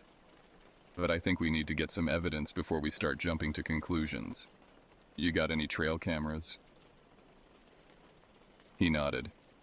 "Got a couple in the cabin. Use them for tracking deer during hunting season." "All right," I said, my mind already working on a plan. "Let's set them up around this clearing and your cabin. If there's something out here, we'll catch it on camera, then we'll have something to take to the sheriff." Gerald seemed to relax a little at that, the tension in his shoulders easing slightly. "Yeah, okay, that sounds like a good plan." As we headed back to the cabin to get the cameras, I couldn't shake the feeling that we were being watched. I kept glancing over my shoulder, half expecting to see something lurking in the shadows between the trees. But there was nothing there, just the wind whispering through the leaves and the occasional call of a bird. Little did I know, this was just the beginning of a nightmare that would change our lives forever. We spent the rest of the morning setting up Gerald's trail cameras. We positioned them carefully, making sure they had a clear view of the clearing and the areas around Gerald's cabin where he'd seen the strange tracks. It was meticulous work, but it kept our minds occupied, preventing us from dwelling too much on what might be out there in the woods. By the time we finished, the sun was high in the sky, and my stomach was growling loudly enough to scare off any wildlife in the vicinity. Gerald, seeming more like his old self now that we had a plan in action, suggested we head back to his cabin for some lunch. "I've got some venison stew left over from yesterday," he said as we walked back. "It ain't fancy, but it'll fill you up." The stew turned out to be surprisingly good, rich and hearty. We sat on Gerald's rickety porch to eat, the warm September sun a welcome contrast to the chill of the morning. For a while, we talked about mundane things, how the ranch was doing, the unseasonably cool weather we'd been having, the upcoming hunting season. It was almost possible to forget about the strange tracks and the unease that had brought me out here in the first place. Almost, but not quite. As the afternoon wore on, our conversation inevitably turned back to the mystery at hand. Gerald filled me in on more details, the noises he'd been hearing at night, the way the local wildlife seemed to have vacated the area, the feeling of being watched that he couldn't shake. It's like the whole forest has gone wrong somehow, he said, his eyes fixed on the tree line. You know that feeling you get sometimes, when you know you're not alone? It's like that, but all the time now. I nodded, understanding exactly what he meant. I'd felt it too, out in the clearing, and on our walk back to the cabin. It was as if the woods themselves had become hostile, no longer the familiar, comforting presence I'd known all my life. As the sun began to set, painting the sky in vibrant oranges and pinks, we decided to stay up and keep watch. Gerald broke out a bottle of whiskey, and we settled in for a long night, our rifles close at hand. The hours ticked by slowly. We talked in low voices, sharing stories from our younger days and reminiscing about family members long gone. But always, our eyes would be drawn back to the darkening woods, searching for any sign of movement. It was just past midnight when we heard it. At first I thought it was just the wind, a low moan as it wound its way through the trees. But then it came again, louder this time and unmistakably not the wind. It was a deep, guttural sound, unlike anything I'd ever heard before. It seemed to come from everywhere and nowhere at once, echoing through the trees and sending a chill down my spine. Gerald and I were on our feet in an instant, rifles in hand. We shared a look, no words necessary. Whatever was out there, this was our chance to see it. We stepped off the porch, our flashlights cutting through the darkness. The sound came again, this time clearly from the direction of the clearing where we'd seen the tracks. We moved slowly, each step crunching on the fallen leaves, our breaths coming in short, sharp bursts. As we neared the clearing, the noise grew louder, more distinct.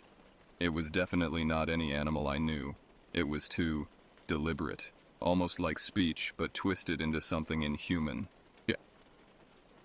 We reached the edge of the clearing and froze. There, standing over the disturbed earth, was a figure. In the dim light of our flashlights, it was hard to make out details, but what I could see made my blood run cold. It was tall, much taller than any man I'd ever seen, and hunched over in a way that seemed wrong, unnatural. Its arms were long, too long, ending in hands tipped with what could only be the claws we'd seen marks from in the ground. Its skin, what I could see of it, was pale, almost translucent in the moonlight. But it was the eyes that truly terrified me. They glowed faintly in the light of our flashlights, reflecting back at us like a cat's eyes, but larger, more intelligent. Those eyes fixed on us, and I felt a primal fear unlike anything I'd ever experienced before. Jesus, I whispered, feeling my heart pounding in my chest. Beside me, I heard the click of Gerald's rifle as he raised it to his shoulder. But before he could fire, the thing turned and disappeared into the woods with incredible speed, moving far faster than anything that size should have been able to. We stood there for what felt like hours, our flashlights scanning the tree line, but there was no sign of the creature. Eventually, the adrenaline began to wear off, replaced by a bone-deep weariness and a sense of unreality. Had we really seen what we thought we'd seen? As we made our way back to the cabin, neither of us spoke. What was there to say? We'd seen something that shouldn't exist, something that defied explanation. The world had changed, and I had a sinking feeling that things would never be the same again. The sun was just beginning to peek over the horizon when we finally felt safe enough to lower our guard. We'd spent the rest of the night huddled on Gerald's porch, jumping at every sound, our eyes straining to penetrate the darkness of the surrounding forest. But nothing had appeared, No more strange noises had broken the eerie silence that had fallen over the woods. Mathieu. As the first rays of sunlight began to filter through the trees, I turned to Gerald. He looked haggard, his face pale and drawn, with dark circles under his eyes. I imagined I didn't look much better. "We need to check those cameras," I said, my voice hoarse from the long night of tense silence. Gerald nodded wordlessly, and we set out to retrieve the trail cameras we'd set up the day before. The woods looked different in the harsh light of day, less threatening but somehow more alien. The memory of what we'd seen last night hung over us like a physical presence. Back at the cabin, we huddled around Gerald's battered laptop, our hands shaking slightly as we inserted the memory cards from the cameras. For a long moment, neither of us moved to start reviewing the footage. It was as if we both knew that once we did, there would be no going back. Whatever we saw, or didn't see, would change everything. Finally, I took a deep breath and clicked on the first video file.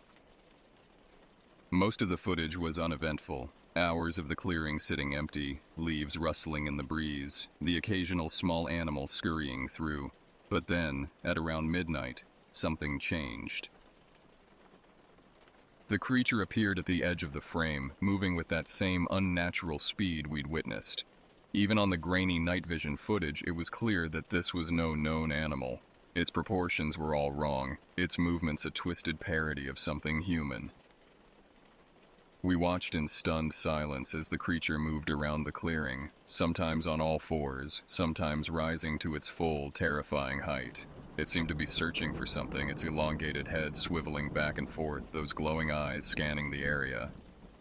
And then, as suddenly as it had appeared, the creature vanished from the frame. The timestamp on the video showed that it had been present for only a few minutes, but those minutes had changed everything. Gerald and I sat in silence for a long moment, the implications of what we'd just seen sinking in. It wasn't a hallucination, wasn't some trick of the light or our imaginations running wild. The creature was real, and it was out there. "We need to take this to the sheriff," I said finally, my voice sounding strange in the quiet of the cabin. Gerald nodded, his face pale. Yeah, you're right. But Donald, do you think they'll believe us? I mean, hell, I saw it with my own eyes and I'm having trouble believing it. I understood his hesitation. What we'd seen, what we had evidence of, it wasn't something that fit into the normal world. It was the kind of thing you'd read about in tabloids or hear around a campfire, not something you took to law enforcement. But we had to do something. Whatever this creature was, it was dangerous. We couldn't just sit on this information and hope it would go away. The Shoshone County Sheriff's Office was a small, unassuming building on the outskirts of town. As Gerald and I pulled into the parking lot, I felt a knot of anxiety forming in my stomach. How were we going to explain this? Shut. Sheriff John Whitefeather was behind the desk when we entered. He was a tall man, a bit older than me, with a face that looked like it had seen everything. His dark eyes watched us carefully as we approached, no doubt taking in our disheveled appearance and nervous demeanor. "Donald, Gerald," he greeted us with a nod. "What brings you boys in today?" I glanced at Gerald, who seemed to have lost his voice. Taking a deep breath, I pulled out the laptop we'd brought with us. "Sheriff, we've got something you need to see," I said, trying to keep my voice steady. It's pretty unbelievable, but we've got video evidence." Sheriff Whitefeather's eyebrows rose slightly, but he gestured for us to continue. We set up the laptop on his desk and played the footage we'd captured. As the video played, I watched the sheriff's face carefully. His expression remained neutral, but I saw his eyes widen slightly when the creature appeared on screen. When the video ended, he sat back in his chair, his gaze moving between Gerald and me. "This is some serious business," he said finally, his voice low and grave. "I've heard stories about things like this, old legends from the elders, but I never thought I'd see something like this." "What do we do?" Gerald asked, his voice shaky. Sheriff Whitefeather was quiet for a moment, his fingers drumming lightly on his desk. "We need to be careful," he said at last. If this thing is real, it's dangerous. I'll get a few deputies to keep an eye on the area, but I don't want this spreading around. People will panic. He looked at us seriously. I need you boys to keep this quiet for now. Can you do that? No. We nodded, relieved that he believed us and was taking action. As we left the sheriff's office, I felt a mix of emotions. Relief that we'd been taken seriously, fear of what might happen next, and a creeping dread that this was far from over. For the next few nights, Gerald and I, along with a couple of deputies, kept watch around the area where we'd seen the creature. The atmosphere was tense, every snapping twig or rustling leaf setting us on edge, but the creature didn't show itself again. Still, the feeling of being watched never left us. The woods seemed darker, more sinister. It was as if the very land had changed, becoming hostile and alien. During the day, life in Shosonyi continued as normal. People went about their business, unaware of the danger lurking in the forests surrounding our town. Gerald and I tried to do the same, but the weight of our secret hung heavy on us. I'd go to work at the ranch, trying to focus on the familiar routines, but my mind would always wander back to that night, to those glowing eyes in the darkness. I found myself jumping at shadows, always looking over my shoulder. Gerald had it worse. Living out there in the woods, he was constantly on edge. He'd call me at all hours, his voice tight with fear, reporting strange noises or glimpses of movement in the trees. I did my best to calm him down, but I could hear the strain in his voice growing with each passing day. A week passed, then 2. The deputies continued their patrols, but found nothing out of the ordinary. Sheriff Whitefeather kept in regular contact, but even he was starting to sound doubtful. Had we imagined it all? But then, everything changed again. It was a Tuesday night when I got the call. I was just settling in for the evening, a warm cup of coffee in hand, when the phone rang. It was one of the deputies, his voice tight with urgency. "Donald, you need to get out to Gerald's place. Now." My blood ran cold. "What's happened?" "Just get out there," the deputy said. "Sheriff Whitefeather is on his way." I don't remember the drive out to Gerald's cabin. It's all a blur of dark roads and growing dread. When I arrived, the place was lit up with the flashing lights of police cars. Sheriff Whitefeather was standing on the porch, his face grim. "What's going on?" I asked as I approached, my heart pounding. "Where's Gerald?" The sheriff shook his head slowly. "He's gone, Donald. We don't know what happened, but..." He didn't need to finish. I pushed past him into the cabin, and what I saw made my blood run cold. The place was a mess. Furniture overturned, Gerald's belongings scattered everywhere. But it was the claw marks that caught my eye. Deep gouges in the wooden walls and floor, just like the ones we'd seen in the clearing. "Jesus," I whispered, feeling my legs go weak. Sheriff Whitefeather put a hand on my shoulder. "We'll find him, Donald. We've got every available deputy out searching the woods." But even as he said it, I could hear the doubt in his voice. We both knew what was out there, what had taken Gerald, and we both knew that the chances of finding him alive were slim to none. The next few days were a blur of search parties and sleepless nights. We combed through miles of dense forest, calling Gerald's name until our voices were hoarse. But there was no sign of him, no trace of where he might have been taken. As the days turned into weeks, hope began to fade. The official search was called off, though Sheriff Whitefeather assured me they would keep looking. But I could see it in his eyes. He didn't expect to find anything. The disappearance hit the town hard. Gerald might have been an oddball, but he was one of us. People started talking, whispers of curses and ancient spirits. The woods that had once been a source of livelihood and recreation now seemed forbidding, dangerous. I threw myself into the search, spending every free moment out in the forest. I couldn't accept that Gerald was gone, that I'd lost my cousin to something I couldn't even begin to understand. But as time passed, even I had to face the reality of the situation. Gerald was gone, and he wasn't coming back. The months following Gerald's disappearance were some of the hardest of my life. The town grew quieter, more subdued. People stopped going into the woods unless they absolutely had to. It was as if a shadow had fallen over Shoshone, a constant reminder of what lurked in the darkness beyond our homes. I struggled to come to terms with what had happened. The guilt was overwhelming. If I had only stayed with Gerald, if I had convinced him to move into town, if I had done something, anything differently. The what-ifs kept me awake at night, haunting my dreams when I did manage to sleep. Work at the ranch became my solace. I threw myself into the physical labor, working longer hours than ever before.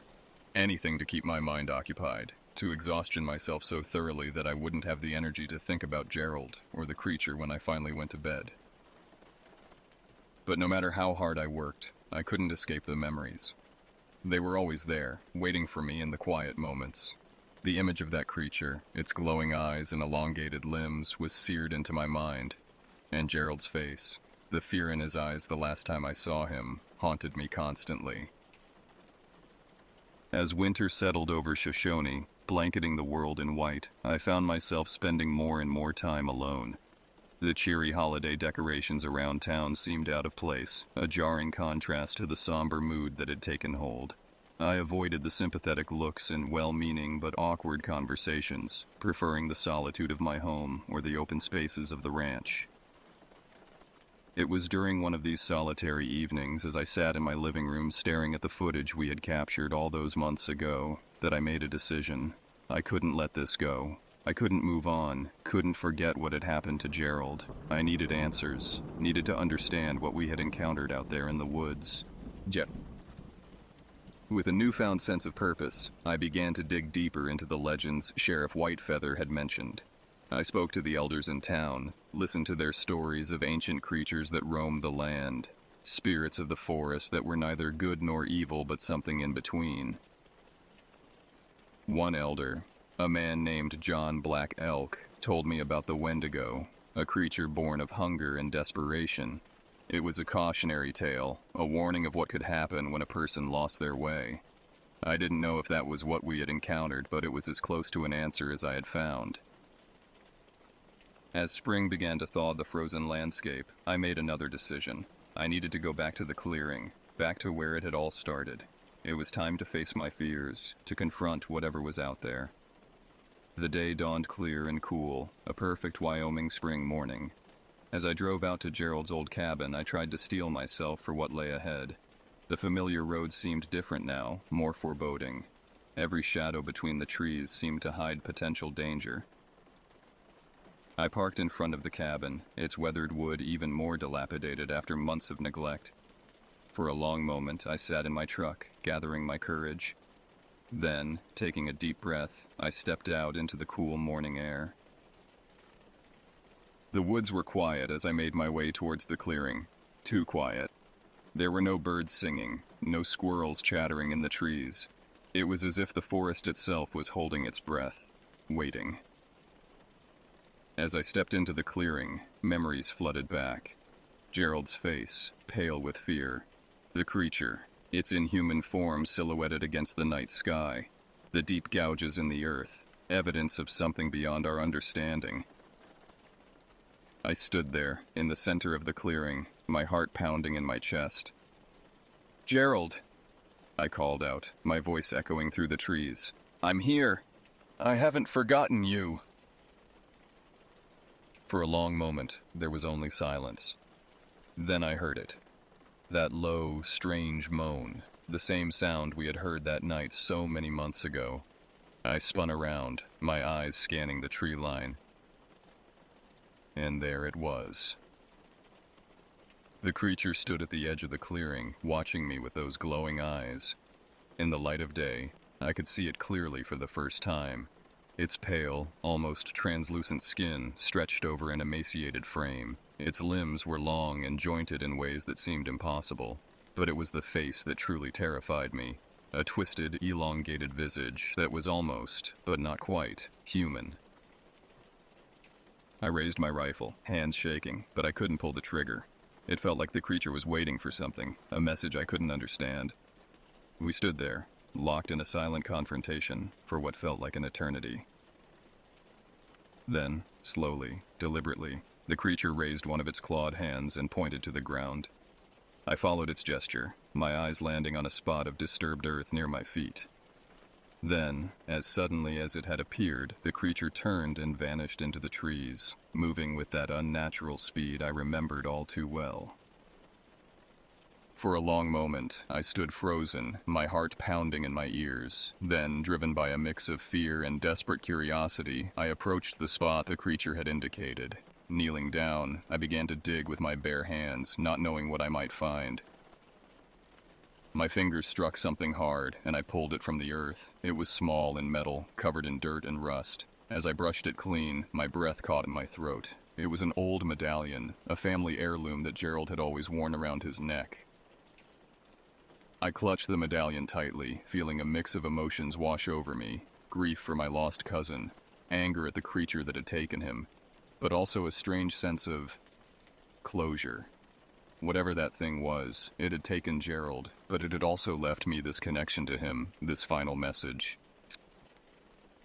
As I made my way back to my truck, the medallion heavy in my pocket, I knew that this wasn't truly over. The creature was still out there, still a threat to Shoshone and the surrounding areas. But for the first time since that fateful night, I felt a glimmer of hope. We had encountered something beyond our understanding, yes, but we had also survived. And as long as we remembered, as long as we stayed vigilant, we could protect ourselves and our home. That was nearly 3 decades ago now. Life in Shoshone slowly returned to a semblance of normalcy, but things were never quite the same. The memory of Gerald and the creature stayed with us, a reminder of the strange and terrible events that had unfolded. I still work at the ranch, still love the open skies and the land, but there's a part of me that's always looking over my shoulder, always aware of the shadows in the woods. I don't know if the creature is still out there, or if it was just a terrible anomaly, a brief intersection between our world and something beyond our comprehension. Gerald's disappearance remains unsolved, a dark chapter in our town's history. The medallion sits on my mantle, a constant reminder of what we lost and what we learned. And every now and then, when the wind howls through the trees on a dark night, I think of him and the creature, and I wonder if some stories are meant to stay untold, some mysteries left unsolved. But I also know that we can't hide from the unknown. We must face it, understand it as best we can, and protect each other from the darkness that lurks at the edges of our world.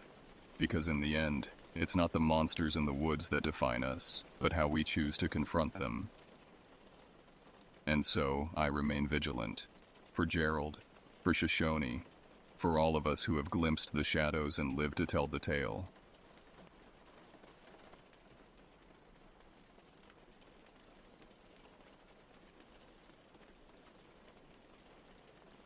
I've always been drawn to the outdoors, even as a kid growing up in suburban Boston. While other teenagers spent their weekends at the mall or playing video games, I was usually hiking the trails of the Blue Hills or camping in the White Mountains with my dad. He taught me everything about the outdoors: how to read trail markers, start a fire, identify edible plants, and most importantly, respect nature's power. Those early experiences shaped who I became, though I never imagined they'd help me survive the horrors that awaited at Camp Whispering Pines. My name is Charles Smith, and before the summer of 1999, I was just another 17-year-old dreaming of college and independence. I'd joined the hiking club at school, led camping trips for younger students, and earned enough merit badges in Boy Scouts to make my uniform look like a military general's. The outdoors was my sanctuary, my escape from the pressures of being a teenager. I thought I knew everything about surviving in the wilderness. I was wrong. The job at Camp Whispering Pines seemed perfect, a chance to earn money for college while doing what I loved. The camp director, Mr.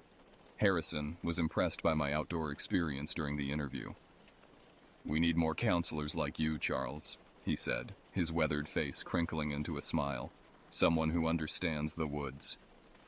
If only he knew how those woods would change me forever. I met my fellow counselors during orientation week. There was Cliff Rogers, our head counselor, a former Marine with arms like tree trunks and a laugh that echoed across the lake. He'd been running summer camps for 15 years and had the scars to prove it.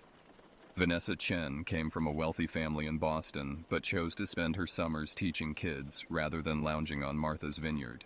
She had this way of handling difficult situations with grace that I admired.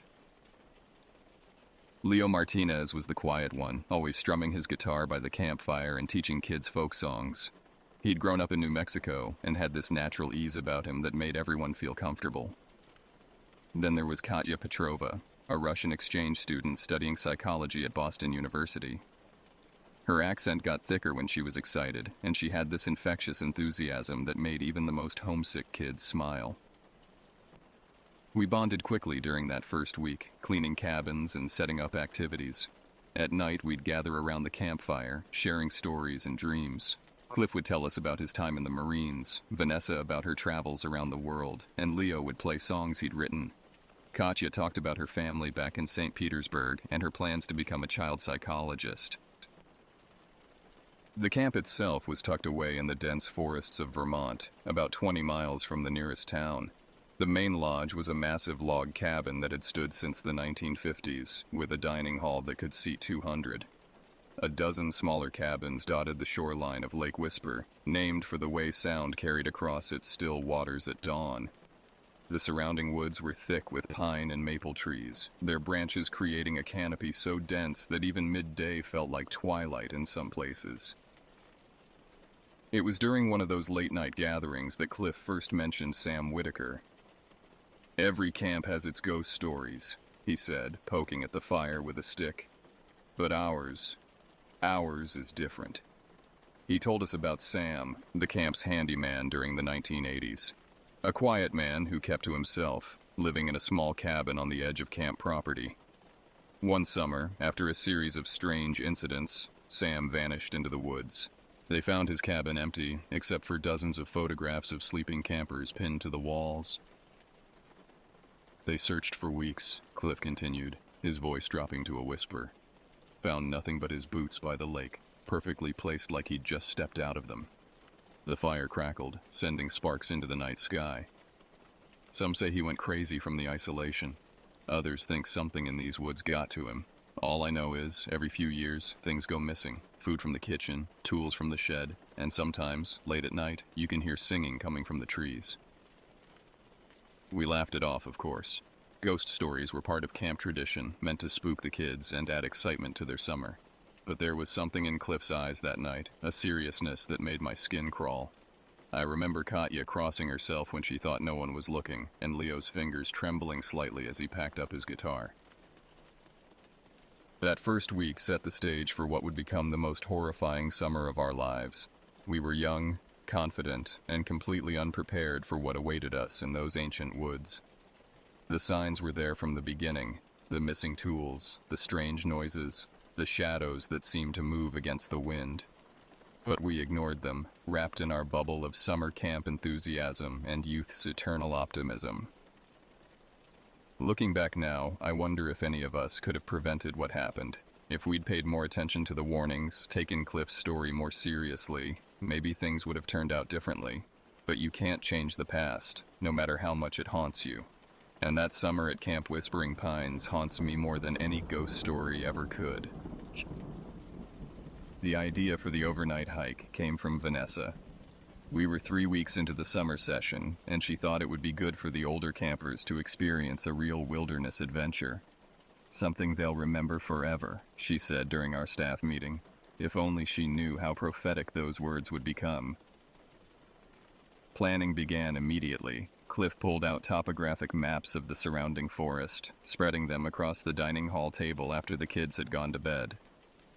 The trails around Camp Whispering Pines were well marked but challenging, weaving through dense forest and rocky terrain. We chose a route that would take us to Thunder Ridge, a scenic overlook about 5 miles from camp. "It's a good trail," Cliff explained, his finger tracing the path. "Steep in places, but nothing too dangerous. We'll camp here," he pointed to a small clearing near the ridge, "and head back the next morning." The plan seemed solid. We'd take 15 of our oldest campers, ages 14 to 15, split into 3 groups with 2 counselors each. I spent the next few days gathering equipment from the camp's storage shed. Tents needed patching, sleeping bags required washing, and our first aid kits needed restocking. Leo helped me test all the flashlights and replace their batteries, while Katya and Vanessa planned the meals and organized supplies. The atmosphere at camp was electric with excitement. Our chosen campers couldn't stop talking about the upcoming adventure. Even the younger kids, too young to participate, made us promise to take them next year. Everything felt perfect, normal, safe.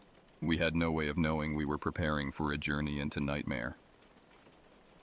The morning of the hike dawned cool and misty. Fog clung to Lake Whisper's surface like a burial shroud, and the usually chattering birds were strangely silent. I stood on the dining hall porch, checking my backpack one final time, when Katya joined me. "Something feels wrong," she whispered, hugging herself against the morning chill. "Like the woods are holding their breath." I laughed it off, but a shiver ran down my spine that had nothing to do with the temperature. We gathered our group at the trailhead, 15 excited teenagers and 6 counselors. Cliff led the first group with Leo, while Vanessa and Melissa took the middle. Katya and I brought up the rear with 5 kids, including Danny Peterson, a quiet boy who reminded me of myself at that age. The trail started easily enough, winding through sun-dappled pine groves. The fog burned off by mid-morning, replaced by humid summer air that made our clothes stick to our skin. The kids chattered excitedly, pointing out interesting plants and birds. Everything seemed perfect. Our first warning came around noon. We stopped for lunch in a small clearing, and Danny noticed something strange. Deep gouges in several tree trunks, too high for a bear and too systematic for natural damage. "Like someone was marking the trail," he said quietly. "Or marking territory." Cliff examined the marks, his expression unreadable. "Let's keep moving," he said finally. "We want to reach the campsite before dark." But I caught him scanning the woods more frequently after that, his hand straying to the hunting knife on his belt. The afternoon brought darker omens. We found abandoned camping gear scattered through the underbrush. A rusted lantern, torn sleeping bags, a child's stuffed animal matted with dirt and age. "Probably just old trash," Vanessa said, but her voice wavered. The items formed a trail, leading away from our planned route. Against better judgment, Cliff and I decided to investigate while the others rested. We followed the debris about 50 yards into the forest, where we discovered a small clearing. What we found there still haunts my nightmares. It was a campsite, but not one made by hikers. The ground was littered with bones, small animals mostly, but some larger ones I couldn't identify. Crude stick figures hung from tree branches twisting in the breeze, but worst of all was the wall of a natural rock formation, covered in countless tally marks scratched into the stone. Below them, written in what looked horribly like dried blood, counting days since they came. We should have turned back then. Every instinct screamed to get the kids out of those woods, but darkness was falling, and the campsite was closer than the return trip. We modified our route to avoid the clearing and pressed on, trying to maintain a calm facade for the teenagers. The forest grew denser, the trees pressing closer like silent watchers. Strange sounds echoed through the gathering gloom. Not animal calls, but not quite human either.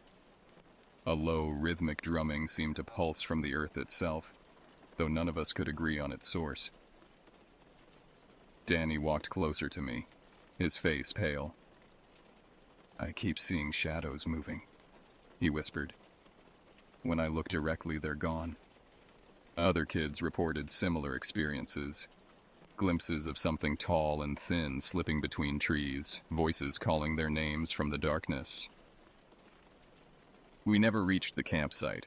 As dusk fell, the drumming grew louder, and with it came the singing, a horrible, discordant melody that made my teeth ache. That's when we saw it. It emerged from behind a massive pine tree, unfolding like a nightmare. The creature stood at least 8 feet tall, its limbs too long and jointed wrong. Its skin was a patchwork of bark and rotting flesh, and its face... God, its face was a twisted mask of human features, as if someone had tried to sculpt a person from dead wood and failed horribly. Cliff screamed, "Run!" and chaos erupted. Kids scattered in panic as the thing moved with impossible speed. Its fingers, more like branches, reached for the nearest person, Vanessa. She fired her emergency flare directly at it, briefly illuminating its grotesque form in crimson light. The creature recoiled with an otherworldly shriek, giving us precious seconds to flee. We ran blindly through the darkening forest, branches whipping our faces. I could hear it pursuing, its movement a horrible combination of cracking wood and squelching flesh. The next hours were a blur of terror. Somehow Katya and I managed to gather most of our scattered group, using the emergency whistles to signal each other. We found Cliff injured but alive, his arm badly gashed. Leo had twisted his ankle helping 3 kids escape, but Vanessa and 2 teenagers, Danny Peterson and Sarah Collins, were missing. We stumbled back toward camp in the darkness, jumping at every sound. The creature seemed to be hurting us, appearing briefly on our flanks to drive us in certain directions. By dawn, we emerged from the forest, exhausted and traumatized, but our nightmare wasn't over. The search for the missing lasted weeks. They found Sarah 2 days later, catatonic but physically unharmed, curled up in the hollow of an old tree. Danny's backpack turned up near the tallied rock wall, soaked in blood. Vanessa was never found. The official investigation concluded that we'd encountered a bear or mountain lion, despite our consistent descriptions of something far worse. The camp closed permanently, its reputation ruined. Most of us needed therapy. The survivors dealt with severe PTSD, night terrors, and an overwhelming fear of forests. Years later, I began researching similar incidents in the area. I discovered that Camp Whispering Pines wasn't the first place to report strange occurrences. Native American legends spoke of forest spirits that stole children. In the 1800s, entire settlements had been abandoned after residents reported trees that walked like men. I found others who'd had similar encounters: hikers, campers, forest rangers. Many shared common elements: the drumming, the singing, the twisted humanoid figure. Some theorized it was a Wendigo or something older, a primordial forest entity that had existed since before humans arrived. 25 years have passed since that terrible night, but its impact never fades. I can't look at forests without remembering the creature's grotesque face. The sound of drums makes me break into cold sweats. Even now, living in the city, I sometimes wake to the sound of that discordant singing, though I know it's just my mind recreating the trauma. Sarah Collins committed suicide 10 years after our escape, leaving behind journals filled with drawings of the creature. Cliff died of a heart attack in 2015, but his wife said he spent his last years researching similar encounters.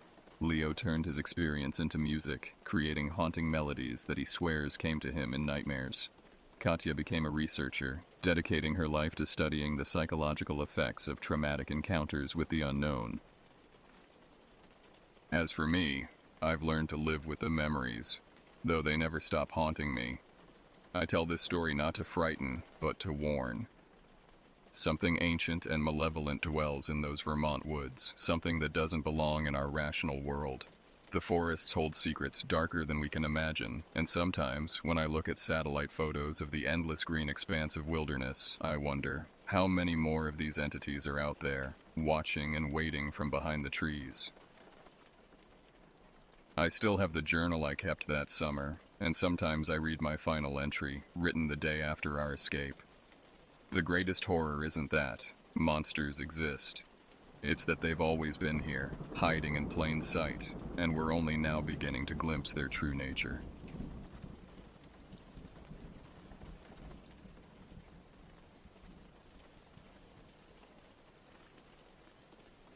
I've spent decades trying to make sense of what happened that summer at Camp Willow Creek. Even now, at 66, my hands shake as I write this account. The events of 2005 changed me forever, but to understand why, you need to know who I was before. Growing up in Minnesota's North Woods, I'd always felt at home in the wilderness. My father was a park ranger, and some of my earliest memories are of trailing behind him on forest paths, learning to read tracks in the mud and identify bird calls. By the time I was 10, I could build a fire in the rain and navigate by stars. The forest was my sanctuary, my playground, and my classroom all in one. Through high school and college, I led wilderness trips for youth groups and worked summers at various camps. My undergraduate thesis in environmental science focused on the impact of wilderness education on at-risk youth. Looking back, I see now how that idealism, that absolute trust in nature's benevolence, made me vulnerable to what was coming.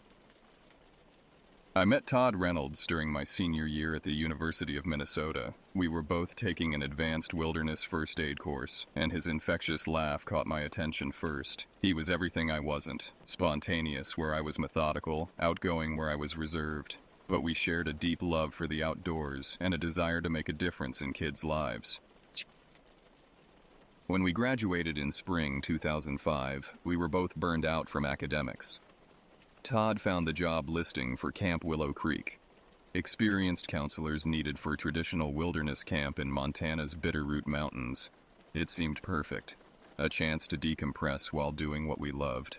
The pay wasn't great, but it included room and board, and the location looked stunning in the brochure photos. What the brochure didn't show were the shadows that lurked between those ancient pines, or the history written in blood that we'd soon uncover. It didn't mention the missing persons reports that stretched back decades, or the local legends that the old-timers whispered about over coffee at the diner in town. If I had known then what I know now, would I have still gone? Sometimes I lie awake at night wondering.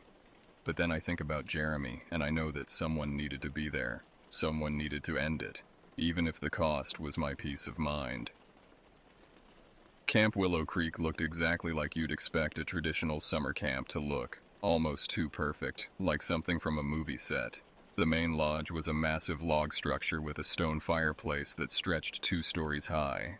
A dozen rustic cabins formed a semicircle around a central fire pit, and beyond them, the dark waters of Lake Willow stretched toward distant mountains. Eleanor Mitchell, the head counselor, met us at the main lodge. She was a striking woman in her early 40s, with steel gray hair pulled back in a severe bun and the kind of weathered face that spoke of decades spent outdoors. Her handshake was firm, but I noticed something in her eyes when she welcomed us. A flicker of what might have been concern, or perhaps guilt. "We run a traditional program here," she explained, leading us through the lodge. "No phones, no electronics. The kids learn real wilderness skills. Fire building, tracking, survival techniques. We've been doing it this way since 1962. She paused, looking out a window toward the tree line. The wilderness can be a powerful teacher, but it demands respect. The other counselors arrived throughout the day. Most were college students like us, but there were a few returning staff who'd worked at Willow Creek for several seasons. Among them was Maria Delgado, a quiet woman who taught wilderness photography. I would later learn that she had her own terrifying encounter in these woods 3 years earlier, though she'd never reported it officially. That first evening, as we sat around the staff fire, Eleanor gave us our safety briefing. Most of it was standard stuff, bare protocols, weather procedures, emergency communications. But then she said something that stuck with me. "Stay on the marked trails. I know some of you are experienced woodsmen, but these mountains, they have their own rules. There are places out there that aren't meant for us. Respect the boundaries." Todd caught my eye across the fire, and I could tell he was thinking the same thing I was. What an odd way to phrase a simple safety warning. Later, he would tell me that was the moment he first felt something was off about Camp Willow Creek. We spent the next few days in training and preparation. The kids would arrive on Monday, and there was much to be done. We learned the camp's routines, memorized emergency procedures, and set up our program areas. I was assigned to lead the tracking and wilderness skills activities, while Todd would handle the water sports program. On our last night before the campers arrived, I couldn't sleep. The mountain air was unusually still, and the silence felt oppressive. I left my cabin and walked down to the lake shore, hoping to clear my head. The moon was nearly full, casting a silver path across the water.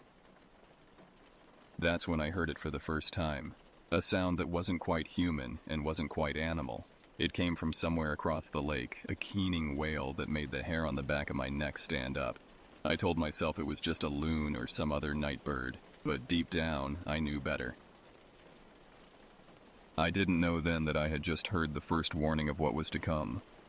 I didn't know that in less than 6 weeks, I would be running for my life through these same woods, with something unnatural in pursuit. I didn't know that some of the people sitting around that staff fire would not survive the summer. But looking back, I think part of me sensed it. Something ancient and malevolent had taken notice of us, and in doing so, had set in motion a chain of events that would reveal the dark history of Camp Willow Creek, and force us to confront horrors beyond our imagination. The campers arrived with the usual mix of excitement and homesickness.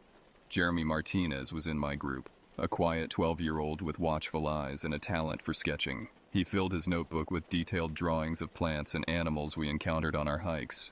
Looking back at those sketches now, I wonder if he saw something in those woods before the rest of us did. His later drawings became increasingly dark and abstract, filled with shadowy figures lurking between the trees. The first 3 weeks passed without major incident, though there were signs we should have heeded. Items would go missing from locked cabins, only to appear days later in strange places. A flashlight found hanging from a tree branch 50 feet up. A compass discovered half buried by the lake, its needles spinning wildly. The wildlife seemed wrong too. No deer or elk, despite perfect habitat. Even the birds grew quiet when we ventured too far from camp. Then came the night of the first disappearance. Lisa Chen, one of our junior counselors, vanished during an evening program. We found her 3 hours later, huddled in a cave 2 miles from camp with no memory of how she got there. She quit the next day. When I helped her pack, I noticed her journal open on her bed. The last entry read, "It doesn't walk like a man." It was mid-July when the stranger appeared. I was checking trail markers when I spotted him watching our archery session from the tree line. He was tall, gaunt, dressed in tattered clothes that might once have been hunting gear. His beard was wild, but his eyes were sharp and focused. Eleanor's reaction told me everything I needed to know. She spoke with him privately, her face tight with barely controlled fear. Later, I overheard fragments of a heated phone call in her office. "It's happening again. Just like '89. We need to shut down before..." That night, I finally cornered Maria Delgado and got her to tell me about her experience 3 years ago. She'd been leading a photography hike when they found the cave. "Not a natural cave," she insisted. "The walls were too smooth, and there were markings, old markings, and the bones, so many bones." They reported it to Eleanor, who immediately declared that section of the mountain off limits. The next day, the cave entrance had been collapsed by what the official report called a random landslide. Jeremy began having nightmares. He wasn't the only one, but his were different. He could describe them in vivid detail, a tall figure with 2 long limbs, skin like bark, moving through the trees at night. He drew it once, then immediately burned the drawing. "It sees through your eyes when you look at its picture," he whispered. The day before he disappeared, Jeremy showed me his notebook's final drawing. It was a map of the camp, but wrong somehow, twisted with extra paths that didn't exist, and a large spiral pattern centered on a part of the mountain I'd never explored. When I asked him about it, he just said, "It's calling us there. All of us, one by one." The next morning, Jeremy was gone. The search parties found nothing that day, or the next. On the 3rd day, we discovered his notebook by the lake, its pages filled with a single phrase repeated thousands of times. "The hunger walks on 2 legs." It was Todd who finally discovered the police reports from 1989. 6 campers and 2 counselors disappeared that summer. They caught someone, or thought they did. The newspaper photo showed our stranger, 30 years younger but unmistakable. He escaped custody and vanished into the mountains. But what the articles didn't mention were the details I found in Eleanor's locked files. Descriptions of impossible injuries, bodies arranged in ritual patterns, and a journal written by the accused that rambled about an ancient hunger living in the mountain. We found Jeremy's body exactly where his final drawing indicated. The scene was worse than any nightmare. Not just the violence of it, but the precision, the horrible intentionality. While the police focused on a manhunt for our stranger, Todd and I began our own investigation. We were sure now that he was connected to whatever lived in these mountains, but we didn't think he was the real threat. The breakthrough came from an unexpected source. Maria's old photos of the cave included shots of those markings she'd mentioned. I recognized them. They matched symbols in Eleanor's files, and more importantly, they matched the spiral pattern in Jeremy's map. They weren't just random marks, they were a binding spell, an ancient attempt to contain something. The stranger wasn't the killer. He was the keeper, trying to maintain the bindings. But now the bindings were failing. It came for us on the new moon. We'd evacuated the remaining campers, but Todd, Maria, Eleanor, and I stayed, along with the stranger. Marcel Thorne was his real name. He'd been trying to warn us, not threaten us. For 30 years he'd maintained the bindings, but he was growing old, and the hunger was growing stronger. Oh. I won't describe what we saw when it finally emerged. Words fail to capture the wrongness of it, the way it moved, the sounds it made. We had a plan. Marcel's knowledge, Eleanor's resources, Maria's documentation of the original binding sites, and our own desperate determination. Todd played bait while I set the charges that would seal not just one cave, but the entire network of tunnels where it dwelled. We didn't all make it. Todd's sacrifice gave us the time we needed, but I'll never forget his last words over the radio. "Run, Rob. Don't look back. It's so much worse when you see its face." No. The official report cited a cave-in caused by illegal mining operations. The deaths were attributed to animal attacks. Eleanor retired. Maria published a book of her photographs, carefully edited to show nothing of importance. Marcel disappeared back into the mountains, still watching, still guarding. I tried to move on. Got a job teaching environmental science at a small college, married, had kids, but I've never forgotten, and I've never stopped watching. Every few years I hear about another incident in those mountains. Missing hikers, strange animal attacks, unexplained phenomena. The bindings won't hold forever. That's why I'm writing this now. My doctor says I have 6 months, maybe less. The cancer's aggressive, and I've decided against treatment. But before I go, this story needs to be told, because it's not over. Last week I received a package from Maria. Inside was a USB drive containing all her uncensored photos, along with a news clipping about a new summer camp being planned near the old Willow Creek site. And beneath it all, a familiar drawing. Jeremy's spiral map, but updated, expanded. Maria's note was brief. "It's waking up again." I'm too old now for another confrontation, too weak for another night hunt.